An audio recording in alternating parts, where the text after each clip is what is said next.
So hello everyone and welcome back to Marks Up. Today we are going to start another unit of our 11th class syllabus, that is the structural organization. Structural organization नाम के इस unit के अंदर 3 chapters हैं जहां पर आप plants और एनिमल्स के स्ट्रक्चर्स के बारे में पढ़ते हैं।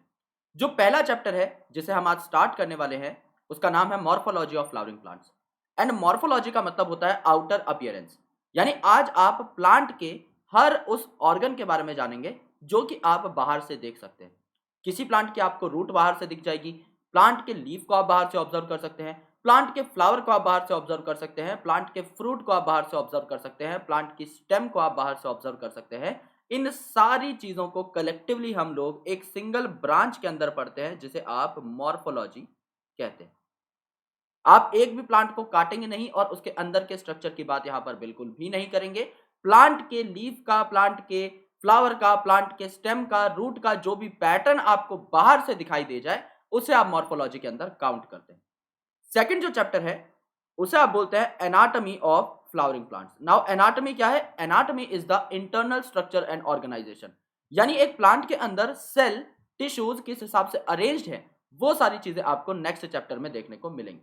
एंड थर्ड जो चैप्टर है वो जूलॉजी का चैप्टर है जिसमें आप एनिमल के टिश्यूज यानी एनिमल के सेल की organizations as well as cockroach के बारे में पढ़ते हैं, जहां पर आपको आर्थ्रोपोडा की एक टाइप स्टडी पढ़नी पड़ेगी जिसमें कॉकरोच को सबसे ज्यादा महत्व दिया गया है।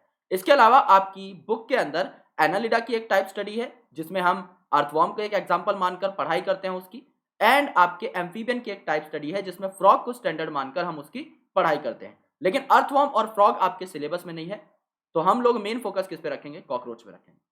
आज स्टार्ट करते हैं मॉर्फोलॉजी ऑफ फ्लावरिंग प्लांट। जैसा मैं आपको बता चुका हूं, मॉर्फोलॉजी में आप आउटर एट्रीब्यूट्स की बात करते हैं, यानी ऐसी सारी चीजें जो आप डायरेक्टली ऑब्जर्व कर सकें, जो आप सीधा बाहर से ऑब्जर्व कर सकें, सिर्फ एक चीज को देख करके उसे आप मॉर्फोलॉजी के अंदर काउंट करते हैं। जैसे आपने कोई ऊंट देखा और ऊंट को देख के ही आपने बता दिया कि इसके 4 पैर हैं, तो वो उसका एक मॉर्फोलॉजिकल एट्रीब्यूट होगा। ऊंट को महज देखकर आपने बता दिया कि इसकी जो पीठ है इसके ऊपर एक हम्प है, वो भी एक मॉर्फोलॉजिकल एट्रीब्यूट है। आपने जस्ट उसे देखकर बता दिया कि इसकी गर्दन काफी लंबी है, वो भी एक मॉर्फोलॉजिकल एट्रीब्यूट है। लेकिन आप सिर्फ एक ऊंट को देखकर ये नहीं बता सकते कि उसके स्टमक में कितने चैम्बर हैं। तो वो जो स्टमक के चैम्बर वाली बात हुई जिसके लिए आपको ऊंट की बॉडी को खोलकर अंदर से देखना पड़ेगा, वो एनाटॉमिकल फीचर कहलाता है। वो आप फिर अदर ब्रांचेस ऑफ बायोलॉजी के अंदर पढ़ते हैं। सो मॉर्फोलॉजी की डिस्कशन हम लोग स्टार्ट कर देते हैं और यहां पर हम सबसे जनरलाइज्ड जो चीज लेके चलते हैं वो है फ्लावरिंग प्लांट। हम लोगों ने अलग अलग प्रकार के प्लांट्स के बारे में चर्चा की। सबसे पहले हमने सबसे बेसिक और सिंपलेस्ट टाइप के प्लांट्स को देखा, जिनमें हमने एल्गी के बारे में बहुत अच्छे तरीके से जाना कि रेड एल्गी कैसे होते हैं, ब्राउन एल्गी कैसे होते हैं, ग्रीन एल्गी कैसे होते हैं। एल्गी थोड़े और मॉडिफाई हुए और उन्होंने एम्फीबियंस ऑफ प्लांट किंगडम यानी ब्रायोफाइट बना लिए। ब्रायोफाइट और ज्यादा डेवलप्ड हुए, टेरिडोफाइट्स आए। टेरिडोफाइट्स के बाद और ज्यादा डेवलप्ड प्लांट्स हमें देखने को मिले जो कि जिम्नोस्पर्म्स कहलाए, जिनके अंदर नेकेड सीड्स प्रेजेंट थे। लेकिन अभी तक इन चारों की चारों कैटेगरीज में किसी के भी पास फ्लावर्स नहीं थे।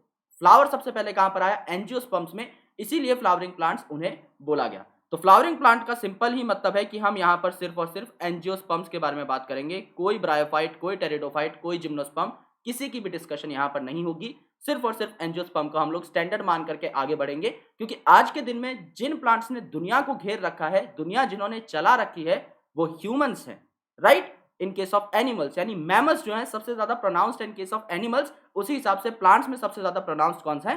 एंजियोस्पर्म्स, क्योंकि एंजियोस्पर्म की अडेप्टिव जो कैपेसिटी है, अडेप्टिव पोटेंशियल जो है वो बहुत ज्यादा है। तो आपको लगभग हर जगह पर फ्लावरिंग प्लांट देखने को मिल जाते हैं। सो मॉर्फोलॉजी में आता क्या क्या है, सबसे पहले हम उसके बारे में बात कर लेते हैं।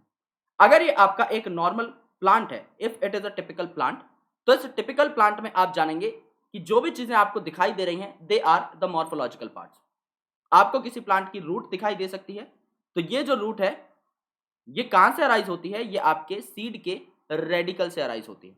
अगर मैं यहां पर एक सीड बना दूं, अगर मैं यहां पर एक सीड बना दूं, तो सीड के दो पार्ट्स हैं। एक आपका प्लूम्यूल, ओके, जो एम्ब्रियो होता है इसके अंदर एक प्लूम्यूल है, एक आपका रेडिकल है। नाउ आर फॉर रेडिकल, तो ये आर फॉर रेडिकल क्या बनाएगा? आर फॉर रूट सिस्टम बनाएगा, यानी ग्राउंड के नीचे जो भी सारा का सारा तामझाम है वो रेडिकल बनाता है। और प्लूम्यूल जो है ये क्या बनाता है? ये शूट सिस्टम बनाता है, यानी ग्राउंड के ऊपर जो भी तामझाम है वो आपका प्लूम्यूल तैयार करेगा। तो जो आपका रूट सिस्टम है ये वाला, ये कहां से आएगा? It is originated from the radical. Okay, और ये जो शूट सिस्टम है ये कहां से ओरिजिनेट होगा? It has been originated from the plumule of embryo. Alright, then आपको शूट सिस्टम में क्या क्या देखने को मिलेगा? जो चीजें आपको अर्थ के सरफेस के ऊपर दिखाई देती हैं। सबसे पहली चीज स्टेम, क्योंकि स्टेम तो वो बेसिक पार्ट है जिसके ऊपर दुनिया के सारे ऑर्गन्स प्रेजेंट रहेंगे। तो स्टेम सबसे पहले क्या बियर करता है? स्टेम के ऊपर प्रेजेंट रहता है नोड। ये एक नोड है, जैसे ये एक नोड है, ये एक नोड है, ये एक नोड है। तो नोड की डेफिनेशन क्या हुई? नोड वो प्लेस है जहां से आपके लीव्स और ब्रांचेस ओरिजिनेट होते हैं। सो ये जो नोड है they are the points of origination, यहां से आपकी चीजें ओरिजिनेट होती हैं। ओके, और ये जो दो सबसे पास वाले नोड्स हैं इनके बीच का जो स्पेस होगा इसे आप इंटरनोड बोलते हैं।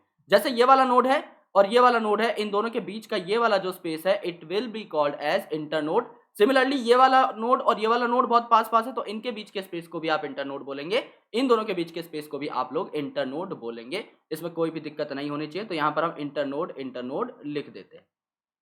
राइट, अब ये जो नोड्स है इनसे आपके लीव्स और ब्रांचेस अराइज होती हैं। तो यहां पर जो है मेरे दोस्त आपके लीव्स अराइज हो गए, और यहां पर जो एक्सिस है इसके ऊपर बड प्रेजेंट रहता है जिन्हें आप क्या कहते हैं? एक्सिलरी बड। तो बड भी आपके दो तरीके के होते हैं।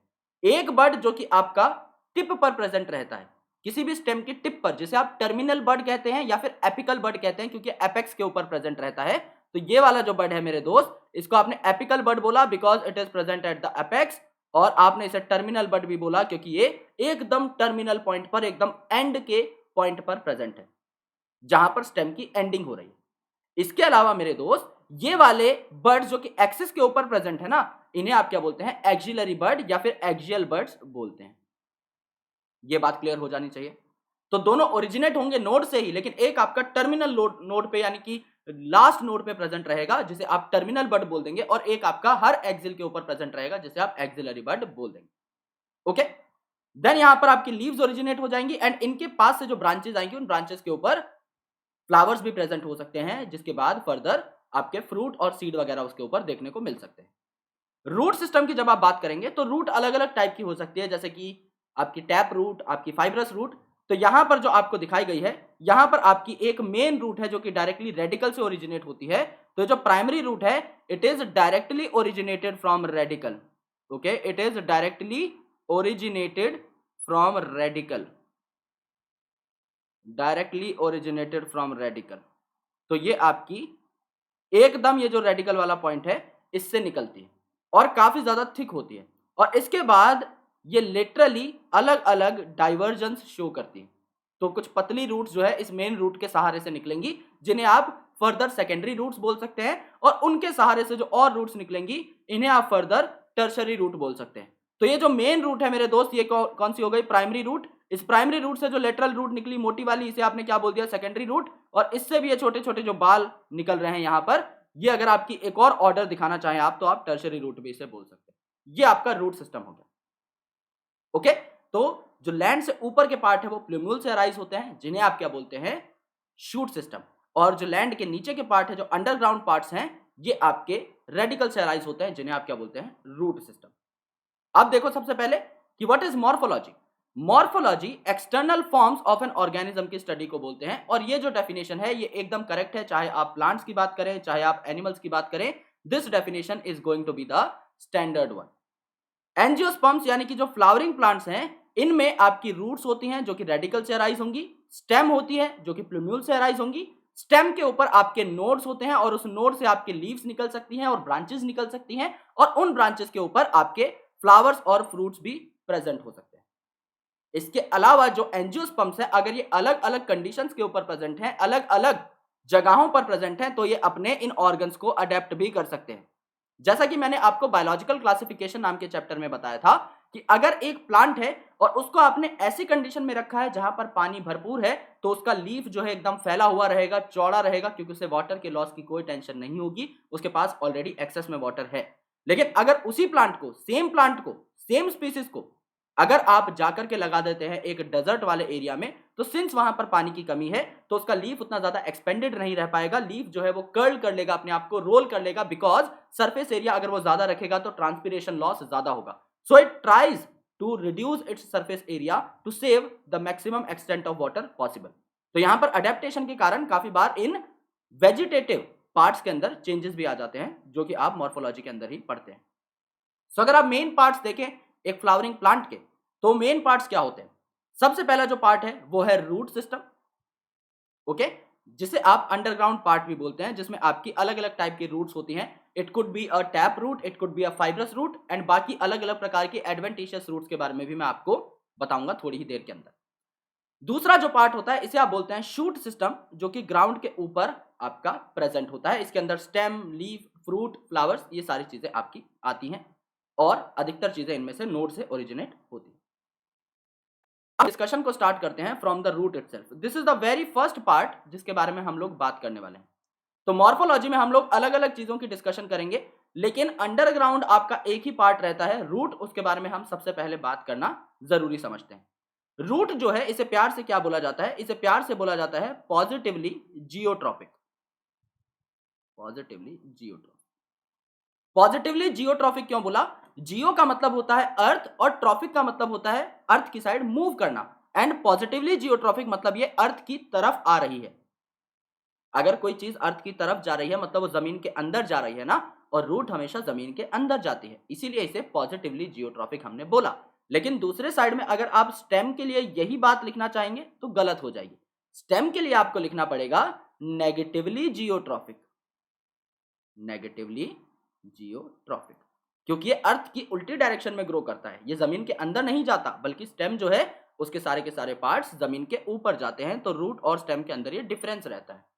सिमिलरली अगर आप लिखना चाहें स्टेम के बारे में तो आप इसे लिख सकते हैं पॉजिटिवली फोटोट्रॉफिक, यानी फोटो का मतलब सन, तो जहां पर सन होता है उसकी तरफ आपकी स्टेम मुड़ी हुई होती है, यानी स्टेम उस साइड उगेगी जिस साइड सन है, और सन आपका आकाश में है तो ये आकाश की साइड उगती है, धरती की साइड नहीं उगती, जमीन के अंदर नहीं घुसती बल्कि ऊपर की साइड उग जाती है। इसे पॉजिटिवली फोटोट्रॉफिक बोला जाता है। सिमिलर केस अगर आप लगाना चाहेंगे रूट पे तो आप इसे क्या बोल देंगे? Negatively phototrophic. ये यूजुअली सूरज को नहीं देखना प्रेफर करती, और ये आपका जमीन के अंदर रहती है। So these are generalized case. यहां पर मैं एक वर्ड लिख रहा हूं स्टार मार्क करके, दीज आर जनरलाइज्ड केसेस। काफी बार कुछ ऐसी स्टेम है जो कि आपको जमीन के अंदर भी पेनिट्रेट करती हुई दिख जाएंगी अपनी मजबूरी की वजह से, अडेप्टेशन की वजह से, और काफी बार ऐसी रूट हैं जो कि जमीन से निकलती हुई आपको दिखाई दे जाएंगी for variety of functions. In modifications और इन अडेप्टेशंस के बारे में भी मैं आपको आज बताऊंगा, और ये बहुत ज्यादा इंटरेस्टिंग है। मॉर्फोलॉजी चैप्टर की सिर्फ एक प्रॉब्लम है, वो प्रॉब्लम ये है कि आपको यहां पर बहुत सारे एग्जाम्पल्स याद करने पड़ते हैं, और एग्जाम्पल्स याद करना is also not a big deal, लेकिन आपने उन प्लांट्स को कभी देखा हुआ नहीं होता। अगर मैं आपको बोलूं एक डॉग की 4 टांगे होती हैं, तो शायद आप इस बात को याद भी करना प्रेफर ना करें, क्योंकि आपको यह बात ऑलरेडी पता है। अगर मैं आपसे बोलूं कि ऊंट की पूंछ होती है, तो भी आपको जो है उसमें कोई दो राय नहीं है, आप उस बात को याद करना प्रेफर नहीं करेंगे, because you have seen that. अगर मैं बोलूं जिराफ की गर्दन लंबी होती है, तो आप इस बात को याद नहीं करेंगे। क्यों? क्योंकि आपने इन सारी चीजों को साक्षात अपनी आंखों के सामने देखा है, या तो किसी वीडियो के अंदर, या किसी फोटो के अंदर, या फिर अपनी आंखों से लाइव। लेकिन प्लांट्स के केस में या तो हमें सारे प्लांट्स का नाम नहीं पता होता, या फिर जो भी चीजें एनसीईआरटी में मेंशन है हमने उन प्लांट्स को कभी देखा नहीं होता। तो यहां पर मैंने क्या जुगाड़ कर दिया आप लोगों के लिए कि जितने भी प्लांट्स का एनसीईआरटी में नाम है उस हर प्लांट की मैंने फोटो और एनिमेशन लगा दी है। तो जब आपको प्लांट के दर्शन हो जाएंगे ना, तो अल्टीमेटली सारी चीजें आपको खुद ब खुद याद हो जाएंगी, आपको किसी चीज का रट्टा नहीं लगाना पड़ेगा, आप कंसेप्चुअली उस चीज को समझ पाएंगे। माना कि हमें इसमें टाइम थोड़ा ज्यादा लग जाएगा, लेकिन ऐसी चीजें जो याद करने की हैं और आप उन्हें कंसेप्चुअली अगर याद कर पाएं तो उससे ज्यादा बेहतर कोई चीज नहीं होगी, बिकॉज उसके रिजल्ट जो है एग्जाम में डायरेक्टली रिफ्लेक्ट होकर आएंगे। ओके, तो यहां पर हम अच्छा खासा टाइम देंगे, मस्ती में इन सारी चीजों को पढ़ेंगे, बिकॉज हमें एंड में बहुत ही बेहतरीन रिजल्ट मिलने वाला है। चलिए तो रूट की डिस्कशन स्टार्ट करते हैं। तो रूट अलग अलग टाइप की हो सकती है। रूट सिस्टम हो सकता है आपका tap root system. Okay, tap root system में आपको क्या क्या देखने को मिलेगा सबसे पहले हम वो जानेंगे, उसके बाद हम जानेंगे about fibrous root system, and then about the adventitious root system. So सबसे पहले रूट ओरिजिनेट कहां से होती है? रूट आपकी radical part of the embryo से ओरिजिनेट होती है, और जो आपकी स्टेम है वो प्लूम्यूल पार्ट से ओरिजिनेट होती है, ये प्लूम्यूल पार्ट से ओरिजिनेट होगी। ये बात हम कर चुके हैं।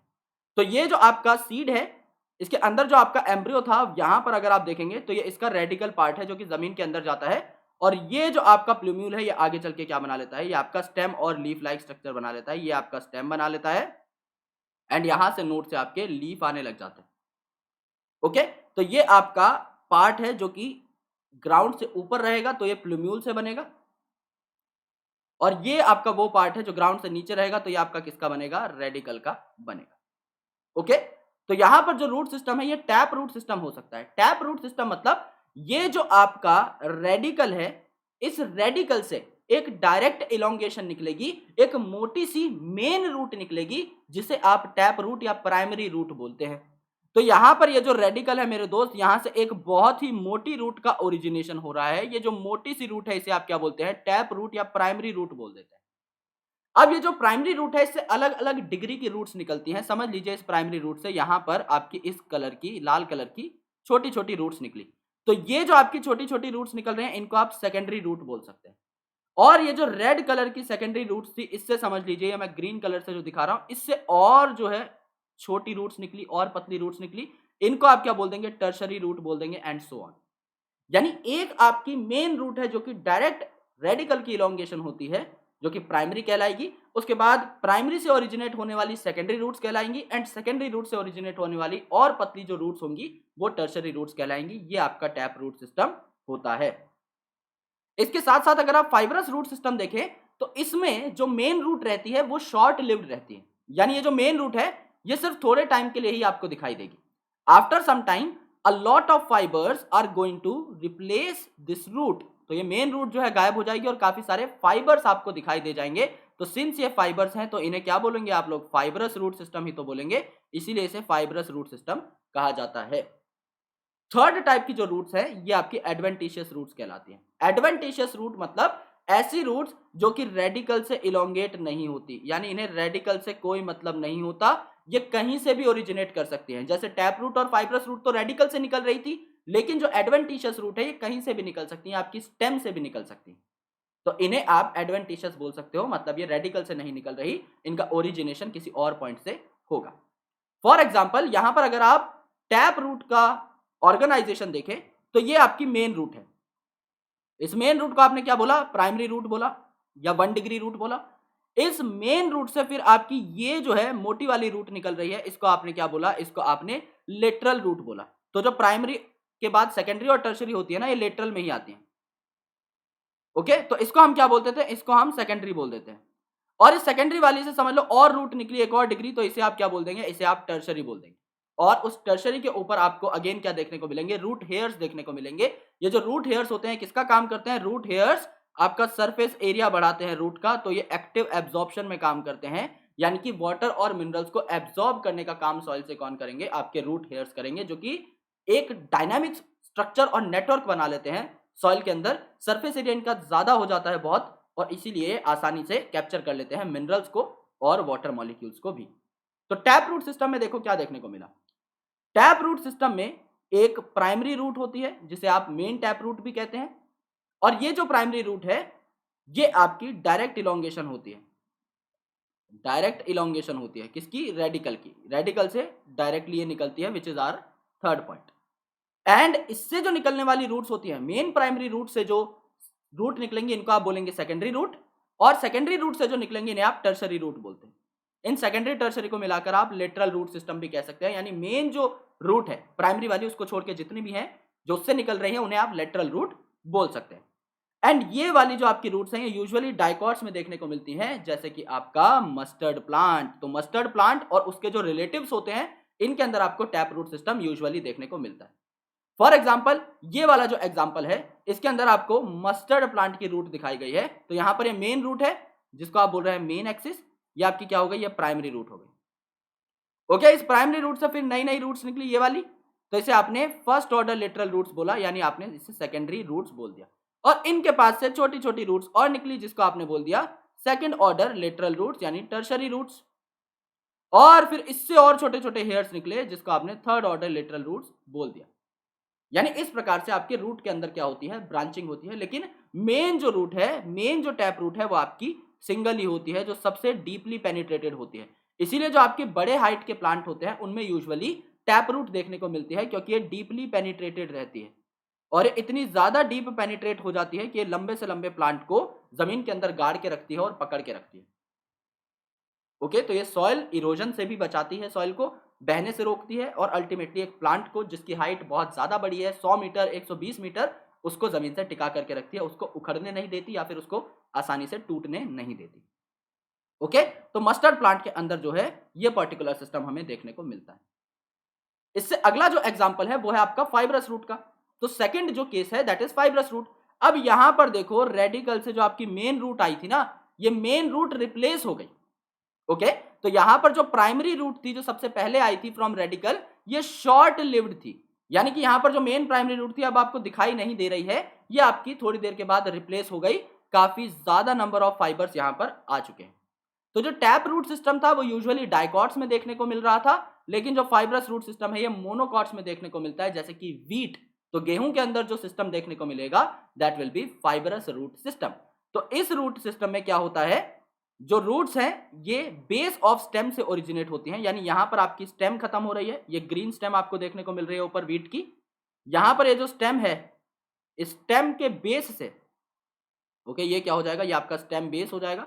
स्टेम के बेस से काफी सारे फाइबर्स आपको निकलते हुए दिख जाते हैं जो कि फाइब्रस रूट सिस्टम बनाते हैं। एंड इस मोनोकॉट का एग्जांपल कौन है, आपका वीट। तो मस्टर्ड आपका टैप रूट सिस्टम शो कर रहा था, जबकि वीट आपका फाइब्रस रूट सिस्टम का एक पार्ट है। Now the most important one, जहां से क्वेश्चन बन के आता है आपके नीट के पेपर में, वो है एडवेंटिशियस रूट सिस्टम। कुछ ऐसी रूट्स जो कि रेडिकल से ओरिजिनेट बिल्कुल भी नहीं होती। तो यहां पर अगर आप देखेंगे एडवेंटिशियस रूट सिस्टम में, तो यहां पर ये आपका स्टेम का पार्ट है। Okay, this is the stem that you are looking over here. Okay, and इसके ऊपर से आपको काफी सारी रूट्स निकलती हुई दिखाई दे रही हैं। तो क्या ये रूट्स आपकी रेडिकल से निकली? नहीं, ये रूट बल्कि आपकी स्टेम से निकल रही हैं। तो इन्हें आप क्या बोलेंगे, एडवेंटिशियस रूट। आपने बरगद का पेड़ या फिर बनियान ट्री पक्का ही देखा होगा, और हो सकता है बचपन में अगर बहुत बड़े बरगद का पेड़ आपके कोई घर के पास है तो आप उसकी टहनियों को पकड़ के झूलने की कोशिश भी किए हुए होंगे, राइट। तो ये जो इनकी रूट्स नीचे की साइड लटक रही होती हैं, ये क्या है, ये आपकी प्रॉप रूट्स हैं। ओके, और ये एक्चुअल में रूट होते हैं जिनको हम स्टेम का पार्ट समझते हैं, लेकिन ये आपके स्ट्रक्चर मेंटेनेंस के लिए और आपके सपोर्ट के लिए, मेन काम इनका सपोर्ट रहता है।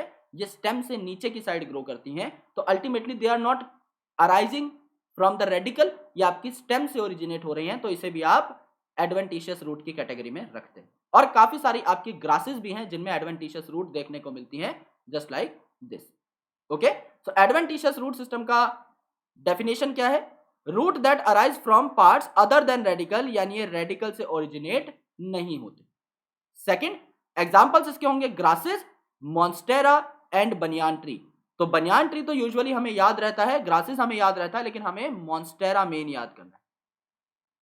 ओके, तो जैसे एक बड़ा सा मॉन्स्टर याद कर लो कि उस बड़े से मॉन्स्टर की काफी सारी जो है रूट्स निकली हुई थी, रूट लाइक हेयर्स निकले हुए थे। तो मॉन्स्टेरा, ग्रासेस और बनियान ट्री जो है ये आपके एडवेंटिशियस रूट सिस्टम का पार्ट है, जो कि रेडिकल से अराइज ना होकर के किसी और पार्ट से अराइज होती है।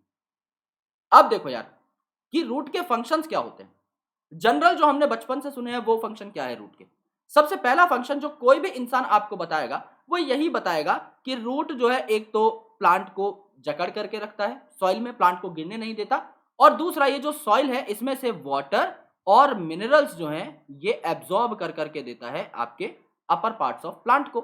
तो वाटर है और जो आपके इनऑर्गेनिक मिनरल आयंस हैं ये पकड़ पकड़ के देता है, एब्जॉर्ब कर करके देता है via root hairs upper body parts को। ओके, तो ये जितनी भी एब्जॉर्प्शन होती है ये आपकी रूट हेयर्स के थ्रू होती है, जिनका सरफेस एरिया बहुत ज्यादा है, और वाटर और मिनरल एब्जॉर्ब करने के बाद अपर बॉडी पार्ट्स को दे दिया जाता है, वहां तक पहुंचा दिए जाते हैं।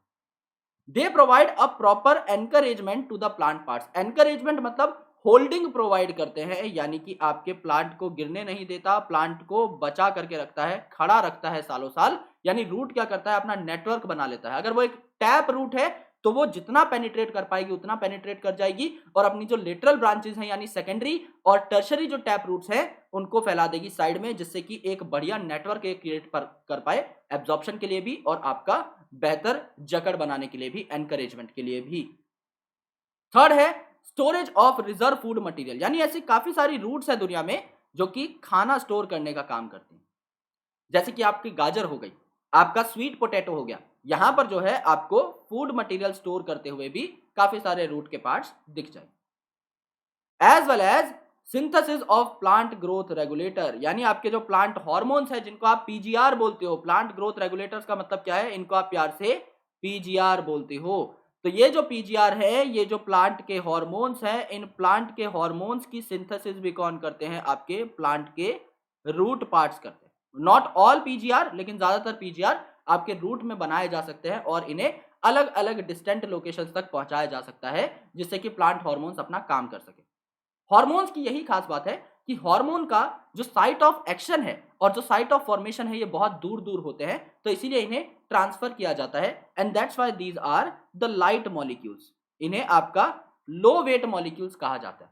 क्यों? क्योंकि आपकी बॉडी के अंदर भी देखो, समझ लीजिए आपका हाइपोथैलेमस है और उस हाइपोथैलेमस से कोई पर्टिकुलर हार्मोन बना जिसको जाकर के काम करना है पेनक्रियास के अंदर, लेट से, तो वो आपका ब्लड के थ्रू ट्रेवल करेगा और पेनक्रियास तक पहुंचेगा और उसी ऑर्गन के अंदर अपना काम करेगा।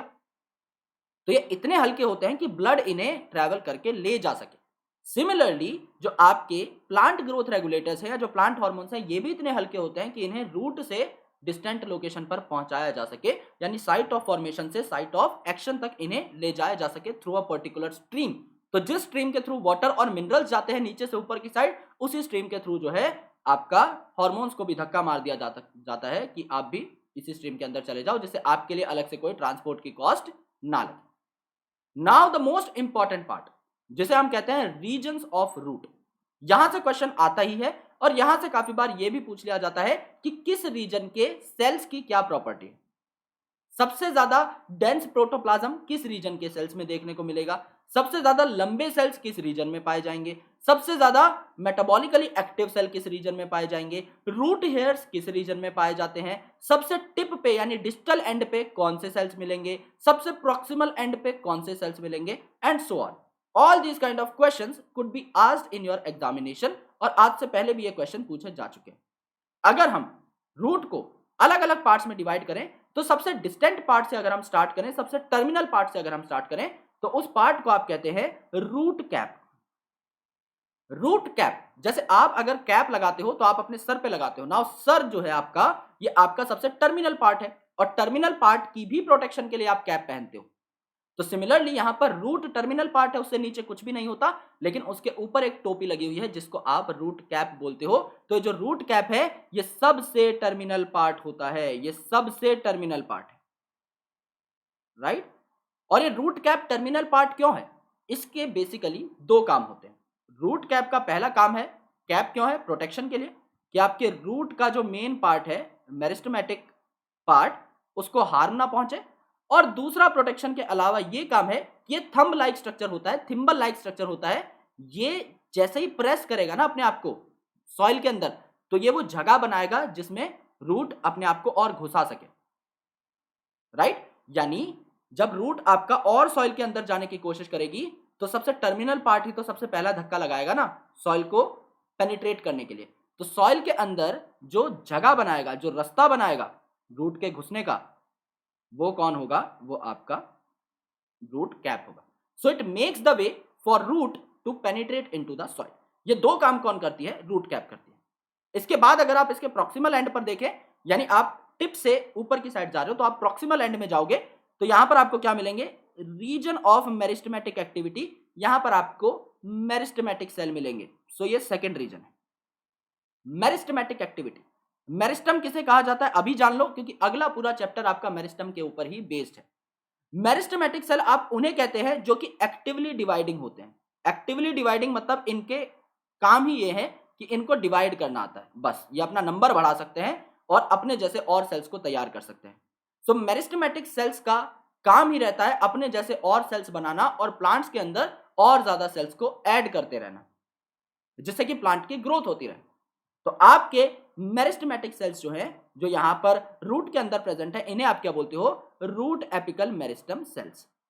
रूट एपिकल मेरिस्टम, क्योंकि रूट के एकदम टिप पे प्रेजेंट है ना ये, तो मेरिस्टेमेटिक सेल्स यहां पर कहां प्रेजेंट है, अपेक्स के ऊपर, सो इसे रूट एपिकल मेरिस्टम कहा जाता है। सिमिलरली आपके शूट के एपेक्स के ऊपर भी इस प्रकार के सेल्स मिलते हैं जिन्हें आप शूट एपिकल मेरिस्टम बोलते हैं।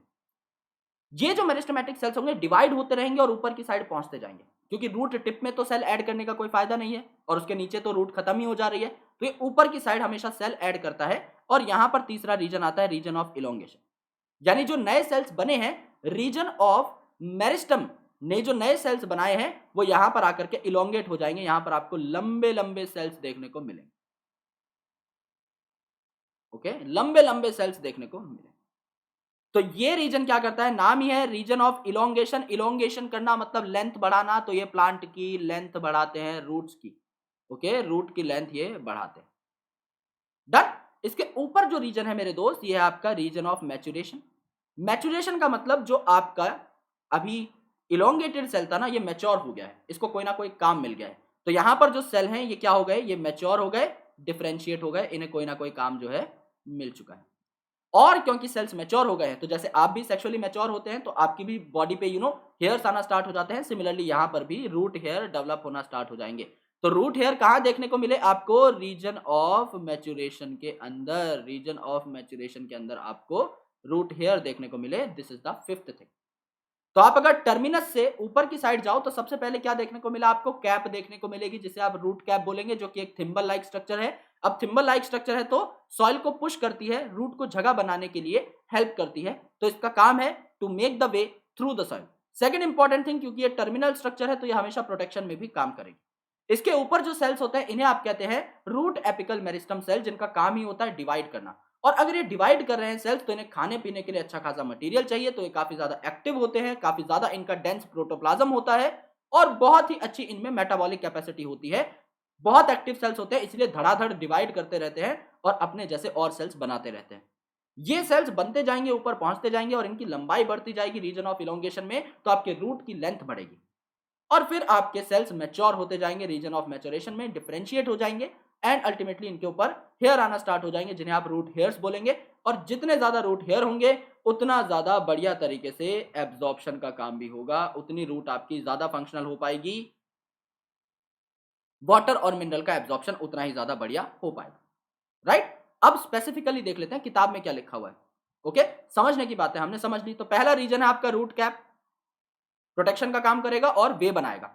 रीजन ऑफ मेरिस्टेमेटिक एक्टिविटी, नाम में मेरिस्टम आ गया है, पूरी जिंदगी ये बात याद रखना, मेरिस्टम का मतलब होता ही है डिवीजन, चाहे वो प्लांट हो एनिमल हो, ये बात यहीं पर खत्म हो जाती है। रीजन ऑफ इलोंगेशन, नाम में ही है इलोंगेशन, तो इलोंगेट करेगा, लेंथ बढ़ाएगा। रीजन ऑफ मैच्योरेशन, सेल्स यहां पर आकर मैच्योर हो जाएंगे, डिफरेंशिएट हो जाएंगे। और रूट हेयर्स, नाम ही है हेयर्स, तो ये बाल लाइक स्ट्रक्चर आपका सरफेस एरिया इंक्रीज करते हैं एंड सरफेस एरिया अगर इंक्रीज हो जाएगा तो अल्टीमेटली क्या होगा, ज्यादा से ज्यादा आपकी एब्जॉर्प्शन हो पाएगी मिनरल्स की और वाटर मॉलिक्यूल्स की। तो नाम के अंदर ही सब कुछ था, हमने कुछ नया यहां पर नहीं देखा। Now let's talk about the very first part, that is root cap, यानी हमने टर्मिनल पार्ट से अपनी डिस्कशन को स्टार्ट कर दिया। अब रूट कैप क्या है, रूट कैप एक थिम्बल लाइक स्ट्रक्चर है, एक थंब लाइक स्ट्रक्चर है। अगर आप इसका अपीयरेंस देखेंगे तो आपको ये थिम्बल लाइक ही मिलेगा एंड ये आपका रूट एपेक्स को कवर करता है, यानी रूट की टिप को कवर करता है। जाहिर सी बात है सबसे एंड पे यही प्रेजेंट है, तो टिप के जो सेल्स थे उन्हें ये कवर कर रहा है। It protects the tender apex of the root and make its way. दो काम कर रहा है ये, एक तो प्रोटेक्ट कर रहा है टेंडर एपेक्स को, बचा रहा है आपके मेरिस्टेमेटिक सेल्स को। दूसरा काम क्या कर रहा है, इसकी जगह बना रहा है सॉइल के अंदर घुसने के लिए, पेनिट्रेट करने के लिए। यानी हमने कोई नई बात नहीं पढ़ी, जो मैंने आपको बताया था उससे ज्यादा बाहर कुछ भी किताब में नहीं दिया हुआ है। दूसरा रीजन देखो यार, region of meristematic activity. Meristem का मतलब ही मैंने आपको बताया था कि आपके ये सेल्स क्या होंगे, एक्टिवली डिवाइडिंग होंगे। एक्टिवली डिवाइडिंग होंगे यानी धड़ाधड़ अपने जैसे सेल्स बनाएंगे, डिवाइड करके बार बार प्रोलिफेरेट करेंगे। तो few millimetres above the root cap, यानी ये जो रूट कैप है इसके फ्यू मिलीमीटर्स अबव ये वाला जो रीजन है, ये वाला रीजन आपका क्या कहलाएगा, रीजन ऑफ मेरिस्टेमेटिक एक्टिविटी। अब इसके अंदर कैसे सेल होने चाहिए, इसके अंदर जो सेल होंगे काफी छोटे होंगे, क्योंकि जैसे ही ये छोटे होते हैं यानी ज्यादा बड़े होने से पहले ही ये डिवाइड कर जाते हैं, तो ये कभी ज्यादा बड़े हो ही नहीं पाए, अदरवाइज ये रीजन ऑफ इलोंगेशन में प्रेजेंट होते ना, अगर इन्हें बड़ा ही होना होता तो ये बड़े नहीं हो पाते हैं। दे आर एक्टिवली डिवाइडिंग, इसीलिए बोल दिया है ये सेल्स जैसे ही बनते हैं ना, थोड़ी सी इनमें ग्रोथ होती है और ये दोबारा से जो है डिवाइड करने लगते हैं। तो ये काफी छोटे छोटे सेल्स होते हैं, इनकी डेंस पैकिंग होती है। ये थिन वॉल्ड होते हैं। This is very important. ये थिन वॉल्ड क्यों होते हैं? क्योंकि अगर इनके ऊपर थिक वॉल लग गई तो मैंने आपको क्या बताया था, सेल वॉल हमेशा रिजिड होती है मेरे दोस्त। और अगर आपकी रिजिड सेल वॉल यहां पर लग गई तो सेल्स डिवाइड कहां कर पाएंगे? अगर मैंने एक सेल के ऊपर एक बैरियर लगा दिया है, एक अंबुजा सीमेंट की दीवार बना दी है और उस सेल को मैं बोल रहा हूं ले बेटा डिवाइड करके दिखा, तो वो सेल कभी डिवाइड नहीं कर पाएगा। Because what is the main requirement, what is the pre requisite thing for division? अगर इस सेल को डिवाइड करना है तो इस सेल को इस प्रकार से अपने प्रोटोप्लाज्म को 2 टुकड़ों में भी तो बांटना पड़ेगा। और ये सेल आपके 2 टुकड़ों में कब बटेगा? जब इसकी वॉल इसे ये करने की इजाजत देगी। अदरवाइज इसका प्रोटोप्लाज्म तो डिवाइड हो जाएगा लेकिन वॉल डिवाइड होगी नहीं, तो अल्टीमेटली इसका बाहर का जो कर्वेचर है वो इसे एक ही सेल के फॉर्म में रहने देगा।